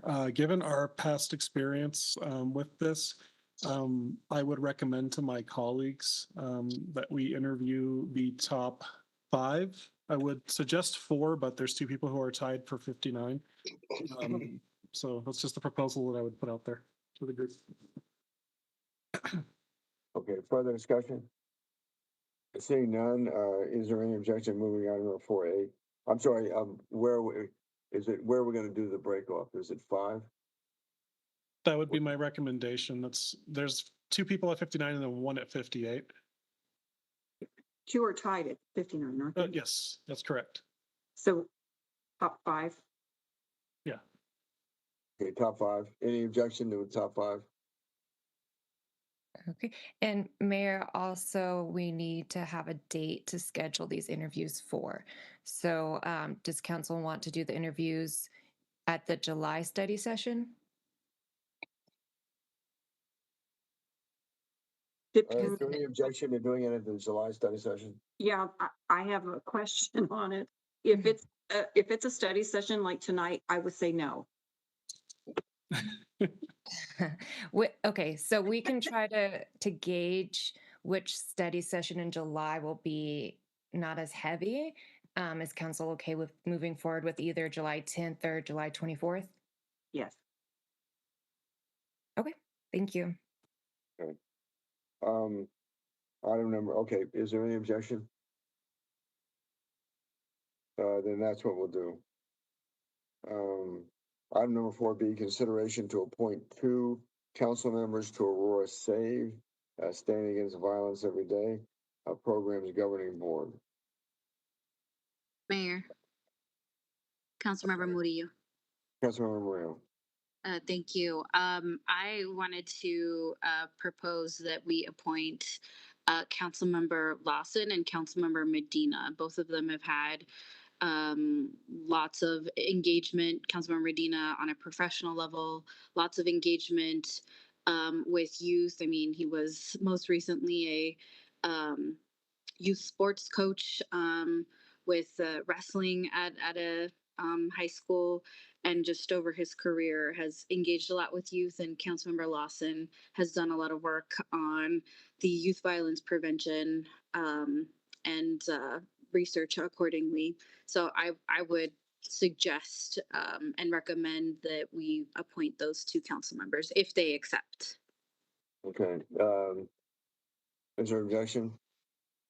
Do they accept for, yes, Councilmember Lawson? Yes, I accept. Okay. Councilmember Medina? Yes. Is there any objection? Seeing none, that's a direction we'll take. Item number 5A, Councilmember Lawson. Thank you, Mayor. This resolution is basically to establish a create internship opportunity within the city of Aurora. So it's just working in the city of Aurora, from APD to all of the departments in the city. As you know, we're trying to get people to work in the city of Aurora. I think a lot of us have gotten like a lot of youth during the past couple years. I know that I have. And when I forward them over to human resources, they weren't able to do it because we had to go through some parameters, especially looking at some of the age groups that that particularly were coming to me. I think this is a good way to build our workforce. I know that I've had to do, when I was working in college, and not only in college, but in high school, I would come back to a corporation that I worked for, and eventually they gave me a job. So this basically has three different levels of different types of career internships. One is for youth in high school, 14 to 19, college internships, and career entry internships, or anybody who wants to maybe learn or be a part of the city of Aurora. So within the youth internship program, there's two different internship options. The first would be participation through a formal internship program, partnership with Aurora Public Schools and Pickens University, or any other educational institution identified. The program would not start until the fall, as that is the next available semester for enrollment. The second internship option is available to any youth enrolled in high school at any time throughout this year. So this would be for individuals who are interested in any internship but is not actively participating in the formal internship program through their school. So if you know, I guess my question, I would hope that you support this resolution, this direction. I think this would be something, I know a lot of us have looked at internship programs, and especially within the city of Aurora. I think this is something that is needed and also would actually help our youth and actually enhance our workforce now and in the future. So I would hope that my colleagues would support this. This did go through MNF, and it did pass unanimously through that committee. And if there's any questions for me or Ryan or Jennifer, we're here to address those questions. Questions or comments? Comment. Councilmember Bargan. Oh, no, I think it's a really good idea. Councilmember Lawson and I were at an AEDC function at the Cherry Creek Innovation Center, and they did a presentation on a couple programs that they have. But I was going to mention for Councilmember Lawson, you might want to go with myself and Ryan Lance from HR, and I think there's a couple of people from HR that are going on this Thursday on a tour to get more information on their internship programs. Mm-hmm. So that one, if you want to go, is from 1 to 2. Okay. And other questions or comments?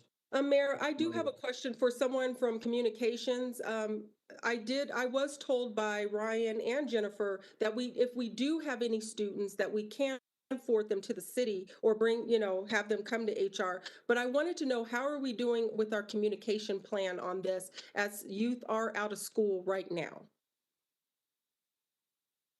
So if someone could address that, I would really appreciate it. Yeah, and Councilmember Lawson, I'll chime in. Jen Lorenzen, Deputy Director of Human Resources. We are actively working with our communications team on developing print material around advertising internship opportunities. They are helping us draft flyers that we can post. We are creating a SharePoint page with all of our resources. We've created an application for individuals to fill out with their career interests. So we are working closely with communications on getting this all up and available to start communicating here in the next couple of weeks. Okay, thank you, Jennifer. I'm glad to know that, and I'm glad that we have, I can't wait till this gets out, as I know that there's probably many youth who would like to have a paid internship in the city of Aurora. So Further thank you questions so or much. comments? I see none. Is there any opposition to moving 5A forward? Seeing none, 5A will move forward. Thanks, everybody. Mayor Drinsky. Councilmember Drinsky. There's miscellaneous items, and Chief Acevedo has asked for just a moment to speak about the Real-Time Crime Center since he wasn't able to before. Chief. Mayor, thank you. Thank you, Councilmember. Just real quick, I'm sorry, again, I wasn't there, but the Real-Time Crime Center is something that's desperately needed. And I think all we're asking tonight, it is truly a force multiplier. We're going to be using technology to actually be able to basically go in virtual pursuit of suspects. And we're not asking anything other than for a support of the resolution that supports the concept of real-time crime centers. Again, a real-time crime center is an absolute basic necessity. It is a great force multiplier. And I know that this council, the one thing that, the number one thing everyone reaches out to us on a regular basis from your constituents is crime. I assure you that we will come back with a well thought out plan quickly and get the proposals with different, I would say different steps and different steps to achieve what we need to make up for a lack of personnel by leveraging resources. I just got a SIG alert that we've got multiple people just got shot on Havana. I don't know if you all got it, but on Havana, I can't remember the cross streets, not in front of me right now. Here we go, Havana and Idaho. If we had a real-time crime center, even a virtual one with the Fusus technology, today, right now, we could be following those suspects throughout the entire city. So that's what we're trying to achieve. And all we're asking tonight is not a commitment to the actual dollar and the cost, but a commitment to the actual, for the department to actually go out and pursue proposals for the council to consider. Well, thank you, Chief. I think we had a pretty robust discussion, and that the direction is to go forward with the concept, and we look forward to seeing it. And I think there was specifics in terms of that direction as to what we wanted to see. With great. that, Appreciate that. Meeting is adjourned. Thank you, everybody. Thank you all. Thank you, Mayor. Mitchell.